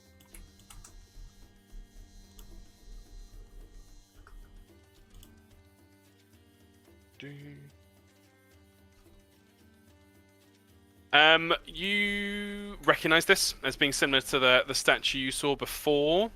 You think it is probably quite resistant to physical attacks.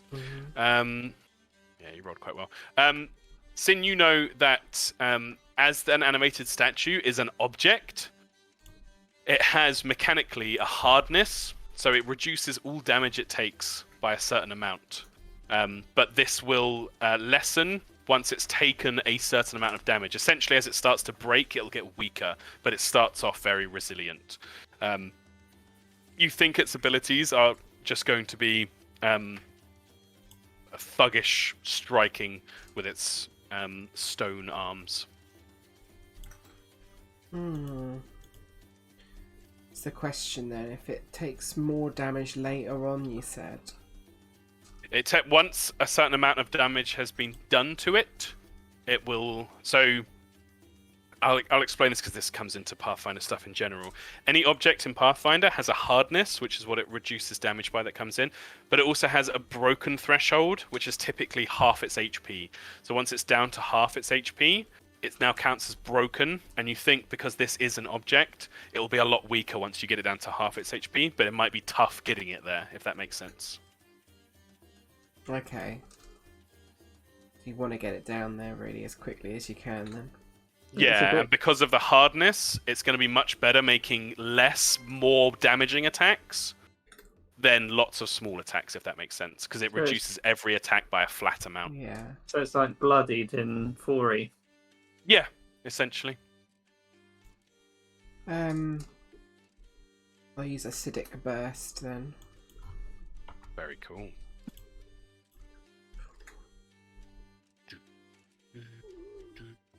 Oh, this is around you. Oh yeah, you're right. So you'd have to go up and then burst it.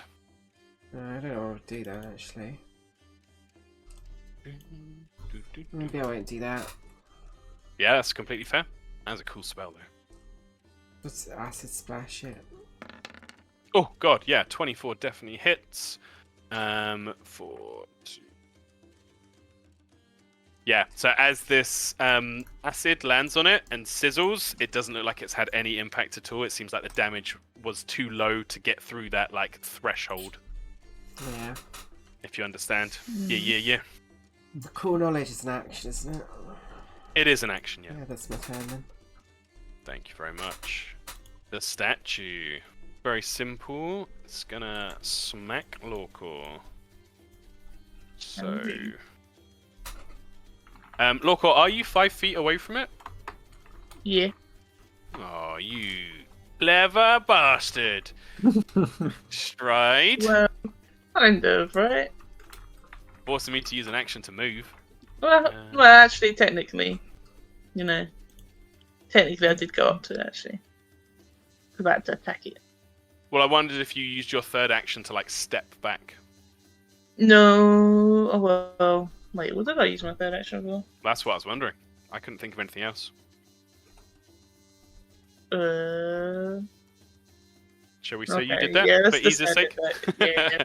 Burns one of the creature's actions, so it has to move up to you. It's then going to try and slam a fist. That is an 18 to hit you, Lorcor. Yes, it hits me.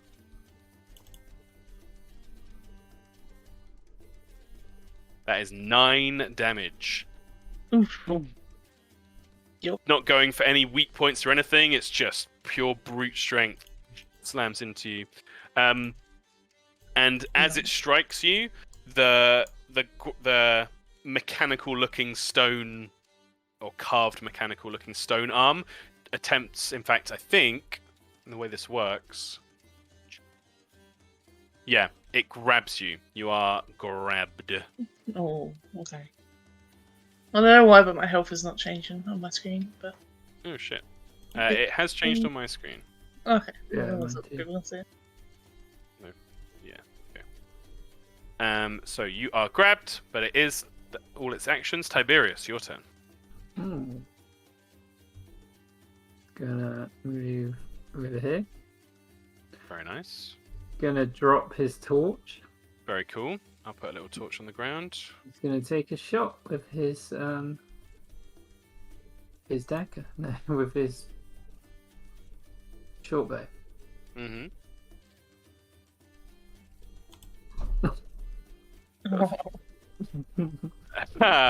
An 18 misses anyway. It clatters off the armor. Damn. Yeah, this thing's nasty. Your third action? Well, he dropped. Oh, that's an incidental. Right. It's free to drop. I forget what can he do. Let me just quickly look. That's character summary. Thinking. Delay, dismiss.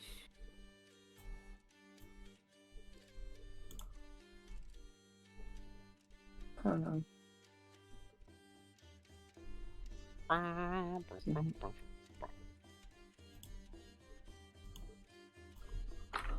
So, we already got information on it, and he wouldn't know anything anyway.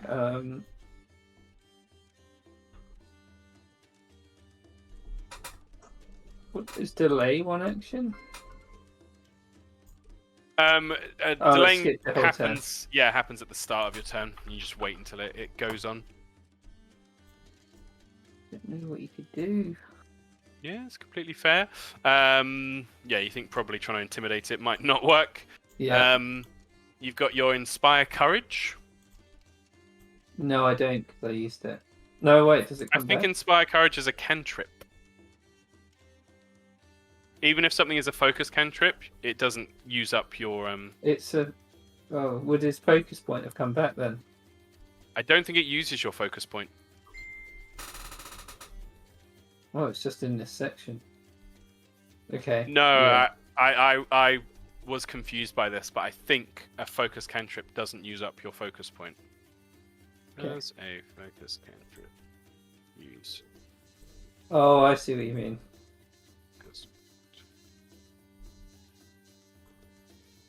focus? Yeah, it's free. So you can always do Inspire Courage. Yeah, he'll inspire courage, which gives everyone a +1 in 60 feet. Hell yeah. He's like, come on, everybody! We can't get clean and get smashed. Very nice. Slug, your turn. Slug says, "I'll never be clean," and then he shoots out an acid splash. It hits! Roll damage for me, please. Yeah. 1d6 plus your spellcasting ability modifier. Spellcasting modifier. Your charisma modifier. Oh god. Oh no, it's just 1d6 plus 1. So a d6, please.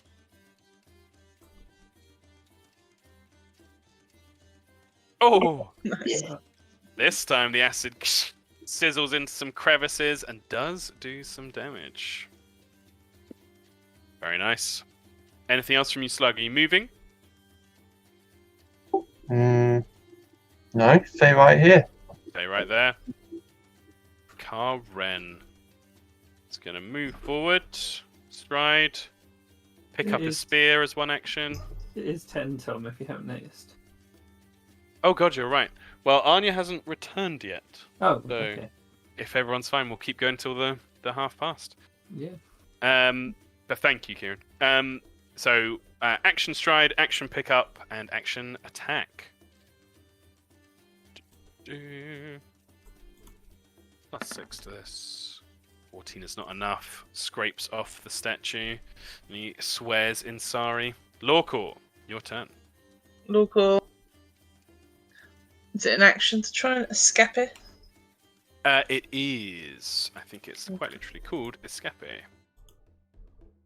Attempt to escape from being grabbed, immobilized, or restrained. Blah blah blah blah. Attempt to check using your unarmed attack modifier, or athletics, or acrobatics if you prefer. Gonna use my athletics. Very cool. Roll away.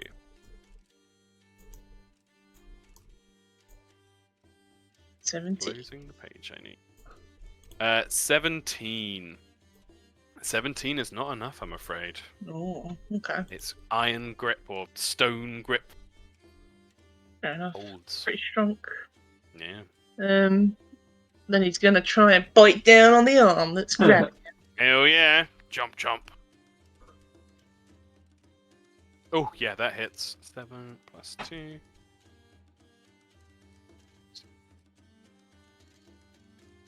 Yeah, Lorcor's teeth just with the most horrific sound scraping across the stone. But absolutely, with your strength, you can see sections of it crunch down. Very nice. Gonna try and dig his claws in at the same time. Oh, yeah, Oh, they are agile. It'll only be That's, minus uh, 4. Oh, no, but either yeah, way. didn't roll so well. So yeah, they just spark off the stone. Yeah. Sin, your turn. Rather cool knowledge. Using Are you looking for something in crafting. particular?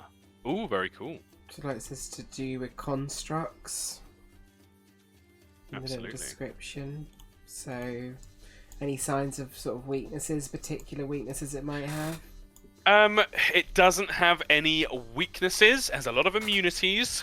You do think it's quite slow. Quite slow, very strong. With the damage it's taken so far, you can just kind of size it up. With your recall knowledge check, you estimate it's about a quarter of the way, or sorry, half of the way to being to that broken threshold, if you like. She would just... Can I still talk as a free action? Oh, yeah. She would just look to Tiberius and say, "You would do best to keep your distance." And to Slug as well. She's going to move back as an action. Stride. Very cool. 20 feet. Puts her up. I think all my spells are like 30 feet though, annoyingly. Yeah. Actually, maybe I won't move them for now. Yep. What was I here, I think? Yeah. Yeah, I'll do an acid splash again then, I guess. Cool. Acid splash. That hits. But again with the lower roll. Say, Oh, I've just remembered. Inspire Courage gives everyone +1 damage, doesn't it? Yeah. So Lorcor did 1 more damage. there's a little harp symbol on your tokens, Tom. That's for inspiration, apparently. Oh, amazing. Thank you. The statue. It is going to haunch Lorcor first. That's my stats. An 18 to hit you, Lorcor. Yeah. 8,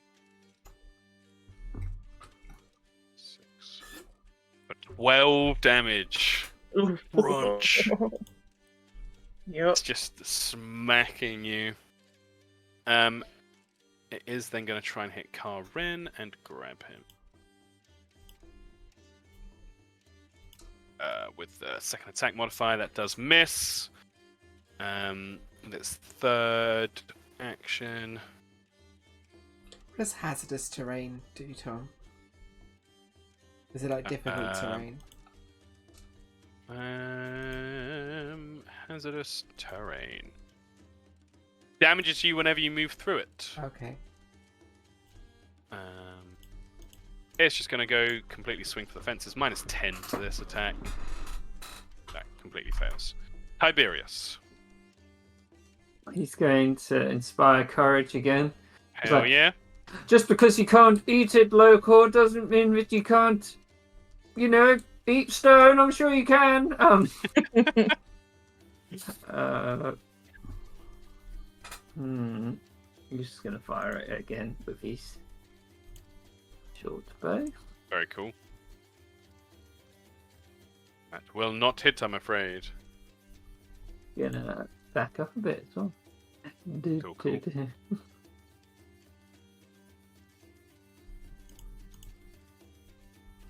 Cool. Slug. Yeah. Slug's gonna do a forbidding ward on Lorcor. Oh, hell yeah. What does that do? gives you +1 to your AC Nice. and saving throws. Very cool. Yeah, while you are grabbed, you are flat-footed, which means you have -2 to your AC. Oh. If that changes your mind about stuff. For now, Karen is going to scoot around. This thing doesn't seem to have an attack of opportunity, or at least hasn't used it yet. Now this thing is flanked, so it's flat-footed to you and Karen. Hang on a minute, I've got so many things affecting my AC right now that I'm getting confused. Well, Slug's thing cancels out the rage, so you're just down 2. So you got it totally right. 15. Karen's going to attack. Oh! Wait, +6. Oh, not quite a crit. Even with the +1, or plus whatever it is from inspiring. Okay. You rolled a natural 19. 20 +6. This thing. No. Fuck! Literally one off. And he doesn't do enough damage to scratch it. Karen, no! No. Go for a second attack.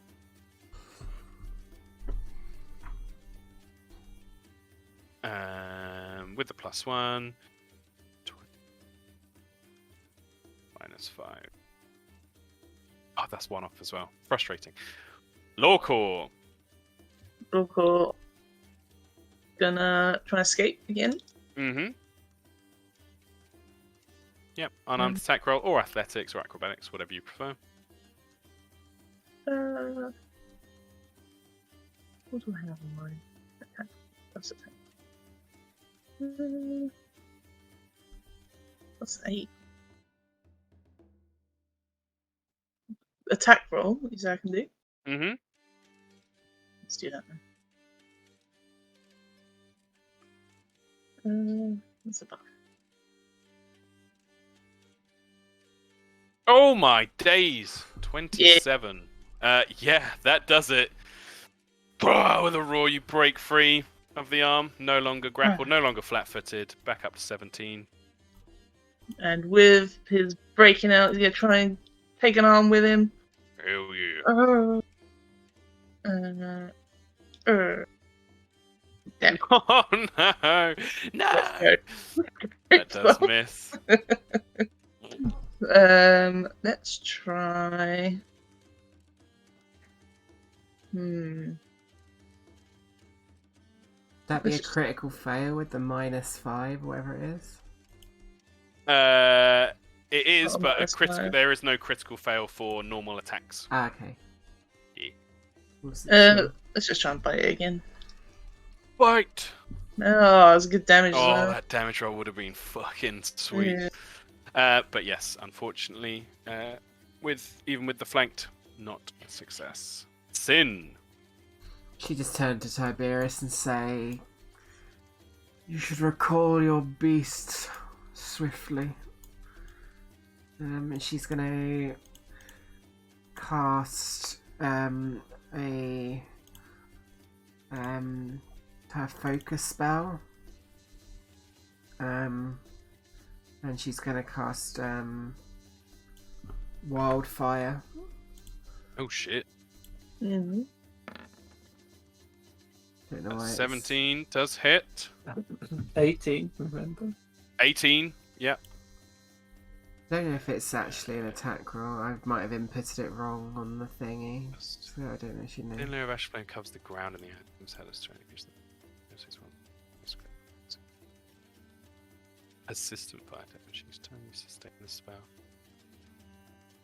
Oh, that's cool. So you're doing it essentially, because with a burst, I know you choose like a corner of a square. I would guess like right in the middle. This thing. More like kind of halfway up, sort of this way. Ooh, I get you. I get you.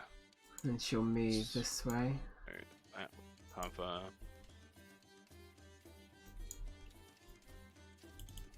This What my movement speed and is. this. 30, so maybe one more.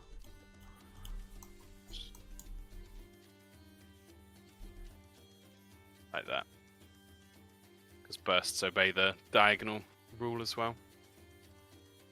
Very cool. The statue doesn't want to be in hazardous terrain.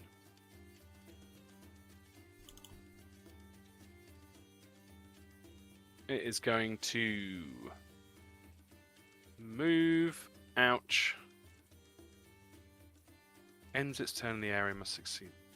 Yeah, it doesn't. It takes Actually- 1 fire for each time it moves through it as well. Yeah. It is pretty stupid.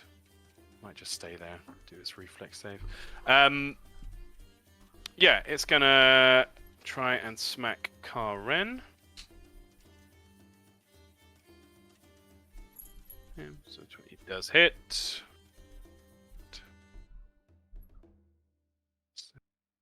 Karen. It's gonna grab Karen.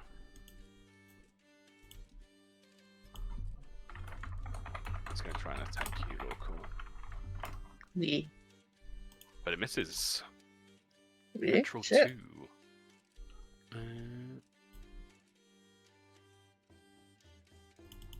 He's grabbed. And because it ends its turn there, it makes a reflex save, which it's not very good at. Fails. So it takes 1 persistent fire damage. It's burning. Very cool. Tiberius. Loco, not to say that you're not doing well, but I'm not saying you should move out. I'm just saying maybe it wouldn't be the worst idea ever.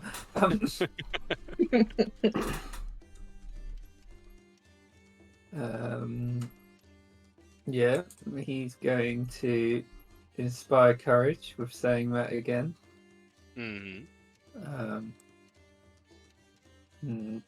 Trouble is, magic missile doesn't seem like it would hurt this thing because the damage is too low. Indeed. It's unfortunate. God. Can he try and work out as an action if this thing might be affected by things that blind it or stun it? He's not sure because it's a stone statue. Absolutely. What is your crafting modifier? 1. A 1.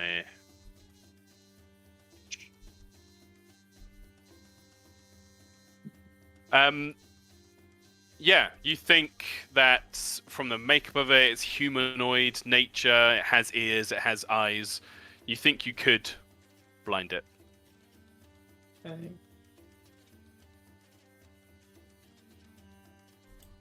How far away is it? Okay. He's going to cast Daze. Very cool. This is new. You cloud the target's mind and daze it with a mental jolt. Jolt deals mental damage equal to your spellcasting. Target must attempt a basic will save. Target critically fails the save. It's also stunned.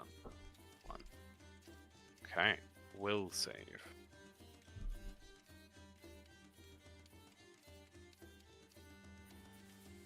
Okay.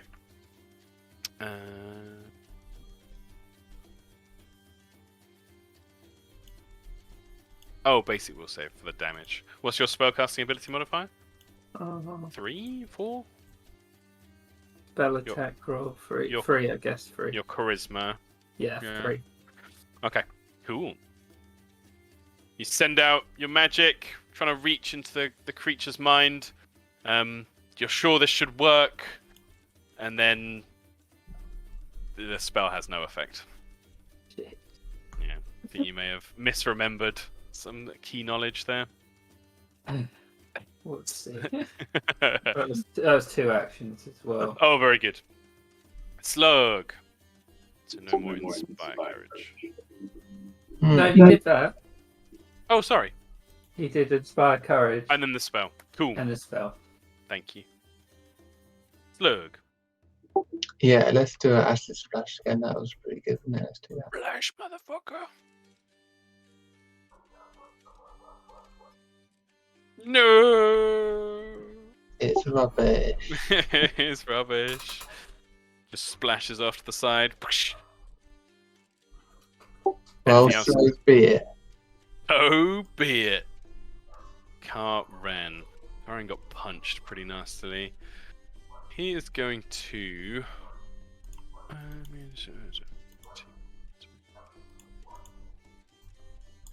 He is going to try and trip this thing. Because it's big and it's slow. Athletics.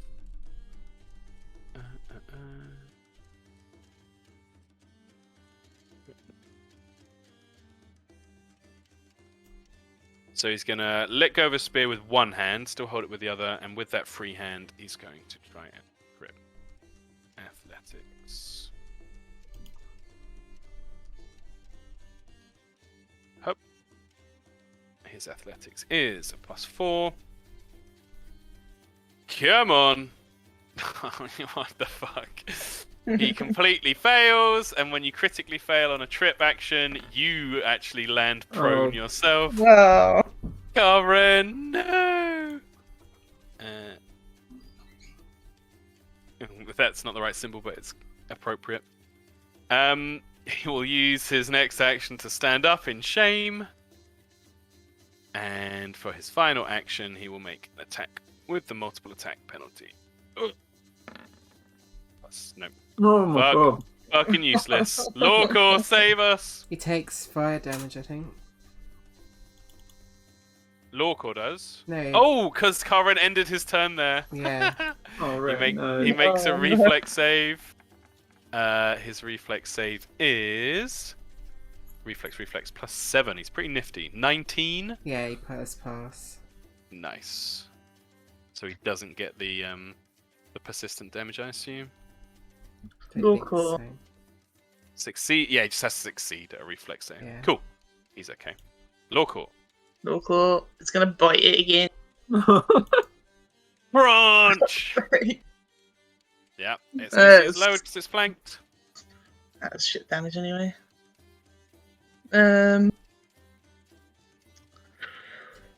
gonna 13. try. Yep. Gonna try and knock it down as well Okay. with a tail whip. Very cool. Can't remember how to do it, but I think it's just an attack roll, right? Yeah, so it is an athletics check. It does have the attack trait, so you get the multiple attack penalty to be a -5. We get the +1. You do get the +1. Roll it out. Wondering what the point of the tail whip is if it doesn't do damage as well. If you can just trip anyway. It would. It's a funny one with Lawcore. It would be useful for someone who had like sword and shield because you need a free hand to trip, whereas with a tail you could just do it. Whoop-ap. But because Lawcore fights with open hands anyway, I can see your point. Yeah. Let's do it anyway. Oh well. All over, motherfucker. Didn't Fortunately not. No, God. I need to walk away because he's not going to stand in fire. So. Absolutely. Hold on. No attack Hold on. opportunity. I think that's as far as I can go. No, 25. 25. Yeah. Sin, your turn. I'm gonna sustain my spell, which I think does something to it. It makes it a bigger emanation by Yeah. 5 feet. So I'll draw it out again. But yeah, so that's one action. So range 45 feet.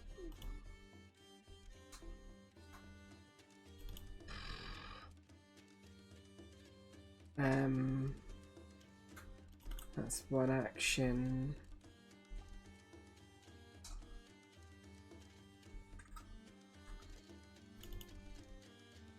I'll just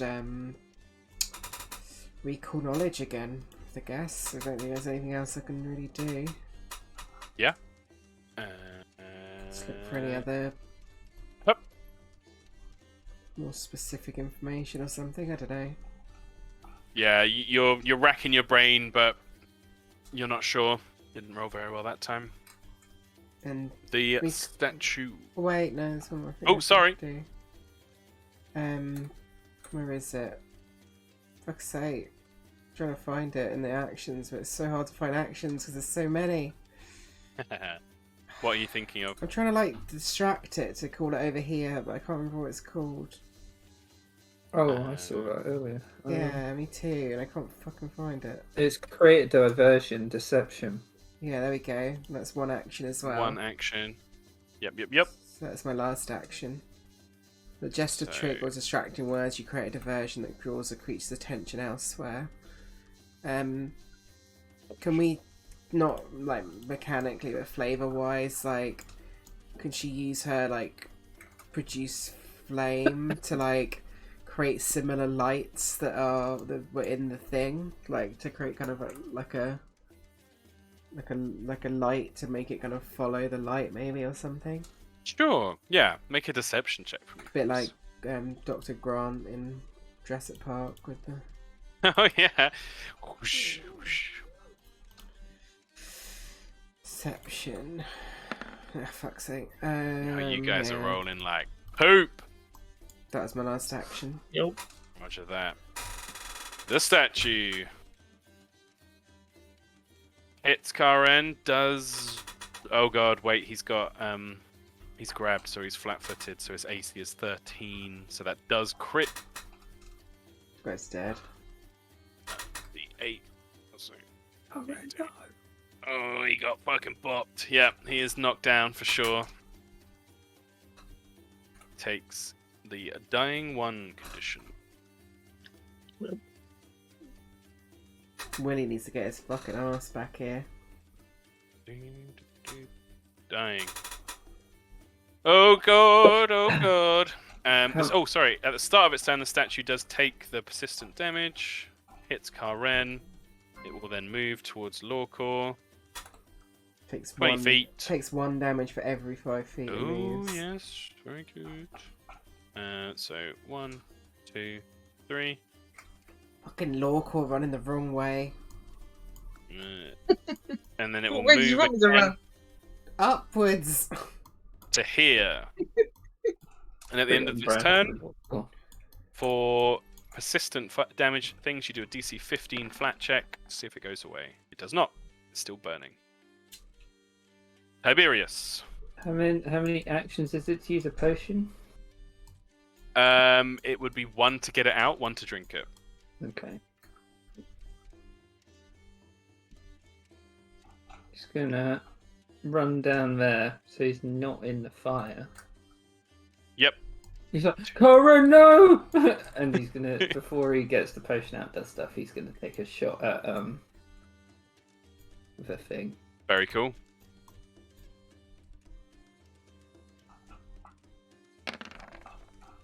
I'm gonna use a hero point. Yeah, please. Jesus for Christ, you being guys. naked. Do I have 2? If you never used one on the bridge, yeah. Nice. Okay, come on. Oh, Jesus. fucking hell.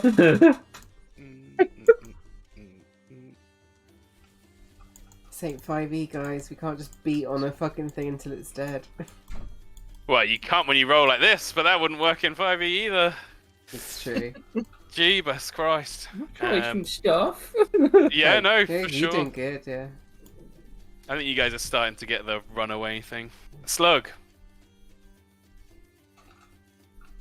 Yeah, slug. Slug. No more inspire courage. Oh, that's too far.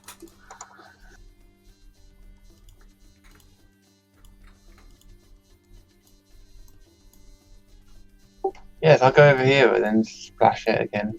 Flash. Get it.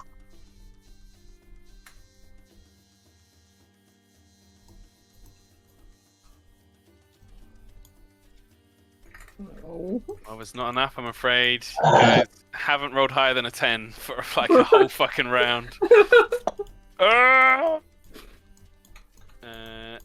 Karen. Oh wait, no. His initiative moves to just before the statue, so it's actually Lorcor's turn. Oh god, sees it coming towards him. Yep. Gonna bite it. Yeah. Oh! Oh, Yay! 26. No, not a crit, but yeah, 11 damage. So even with the reduction, that's. Oh, as Lorcor's jaws clamp around its arm, you all hear the sound of cracking stone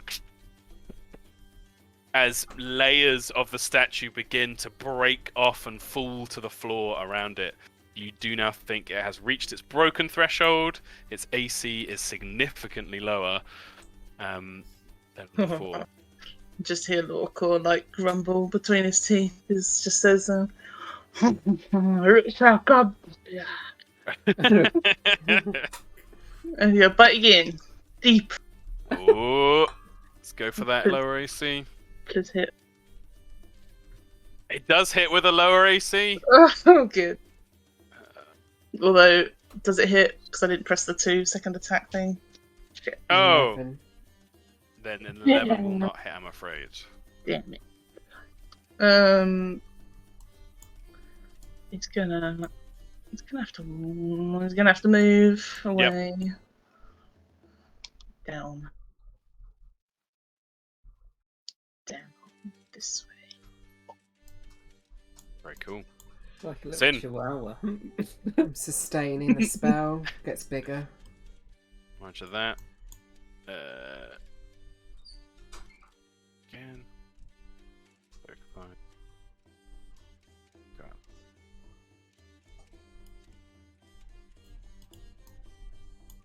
I think it's lightning. Oh, The fire grows.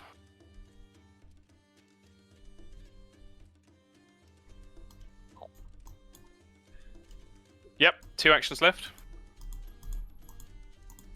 One action to move there. Another action to go.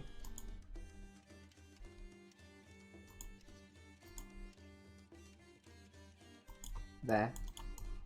Cool. It is now Karen's turn. He makes a recovery check, DC 11. It's a flat check. He fails. He moves to the dying 2 condition. Does take damage at the end of his turn as well. And he will take damage at the end of his turn. Which means he moves to the dying 3 condition. He is on death's door, but not yet dead. The statue.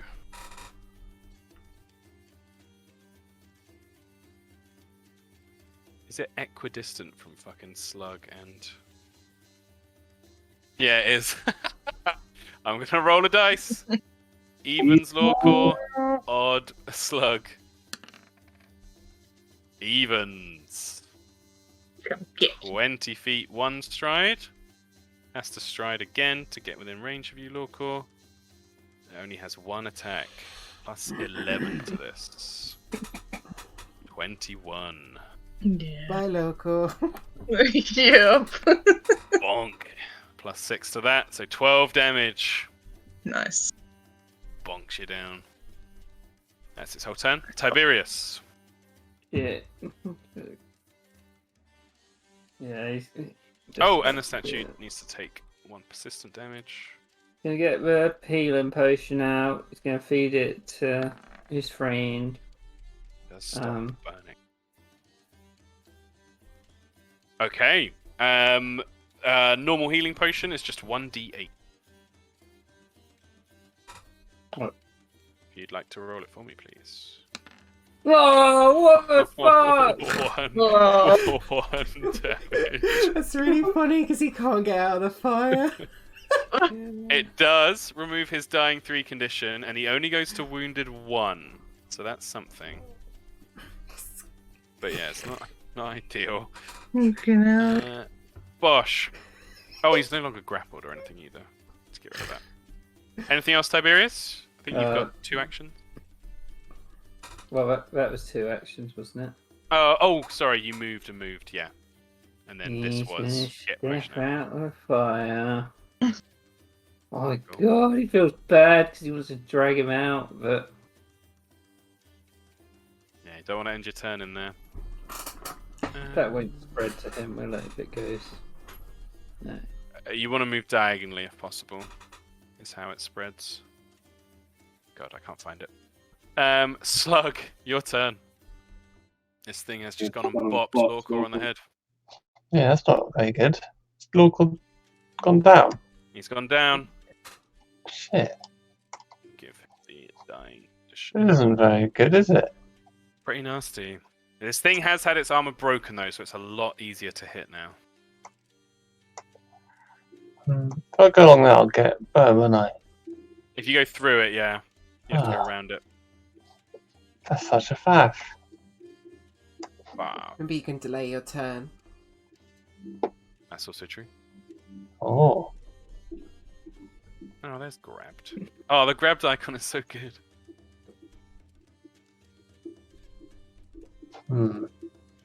Yes, you can delay your turn for free, and you can come back in with your turn whenever you like before your next turn would have gone. I'm tempted to do that, but it's time to go to bed now, and then I'll forget next time. That's true. I can write on the thing, because you're right, we are running over. I got too invested. You want to delay? Yeah, I'll Put it- delay. I Maybe think it'll that's- come into the fire with me, that would be good. I think that's smart. Slug, delaying turn. Won't the fire spread onto him if he delays? Only if Sin keeps sustaining it. Okay. But we shall see next time on the Serrated Empire. Mm. It's gone a bit stressful. It has gone a bit stressful. You went from bath time to getting beaten up by a big statue. Okay, have another I will bath, say- innit? Against your TTRPG instincts, you get the same amount of XP if you just leave, if you pass something, but if you defeat it, the tunnel is open. I mean, can't really stop raging unless I kill him. Yeah, and it's Lorcor. He's like, I'm gonna Yeah. beat you because I'm the fucking boss. Yeah. Too You bad. all do, just for exploring and the different things that you did. Let me add it up. So, 120. We could kill it. We just have to back off loads. And, It's but it's on its way to dying. But it depends if anyone else dies. I think that's more of a operative. You all gain 160 XP for your different explorations and interactions with things. 800 and... Wait, no, because Sin got the 200 square, 200 XP. So 860 in total. Oh, Getting there. getting there, getting that level up. 860. Yeah, you should be on 860 total. Oh, okay. Cool. So you will almost definitely level up next session, assuming you don't all die. Well, Lorcor might die. It's fair. Oh, which reminds me, I need to remove Lorcor's initiative. He's got bopped by the To be statue. So it's just fair. the statue. Lorcor is a mad lad. Live hard, die Yeah, Lorcor. True. I actually love this group so much. There's so much amazing. It's like there's a little part of me in teacher mode that's just like Sin is the good student, properly doing her research and investigating all the things, and then I've got the bumbling buffoons. But you kind of love it because at some point the bumbling buffoons will like do something or realize something that Sin perhaps wouldn't have done, and that will open up a new path or what have you. Yeah. It's just that bridge bit. I don't know why the fuck I thought that. Why you thought what? Why destroying the bridge was a good idea. That made me laugh so much when Tiberius said that. In my head, I was like, I think Tiberius just wants to fuck with his sorry. Mhm. And he was gonna not do it, but then he got to Slug and Slug was like, well, you gotta do it now, and he was like, you're alright, little boy, I do. I don't want to seem uncool. The two of them egging each other on is so fucking funny. And I loved Tiberius shouting at the statue, "Your purpose is impure." Oh yeah? Well, you ain't such a big man. I'm gonna climb you. Yeah. Falls down. I'm a hand. So good. Right, off to bedtime now. If Lorcor dies, I'm gonna have to come back as a mushroom. Oh, that'd be excellent. I'm Harold Mush. You'd be one of the mushroom monkeys. Oh god, yeah, there's definitely been some spore stuff going on. Tiberius used his little bag of spores. Yeah. Right. Thank you Thanks, all. everyone. No. It's Right. an interesting pacing in that session. Super slow and chill, and then "Ah!" But that's how it works sometimes. See you later. Thank you. Bye. Good night. Right, guys, thank you.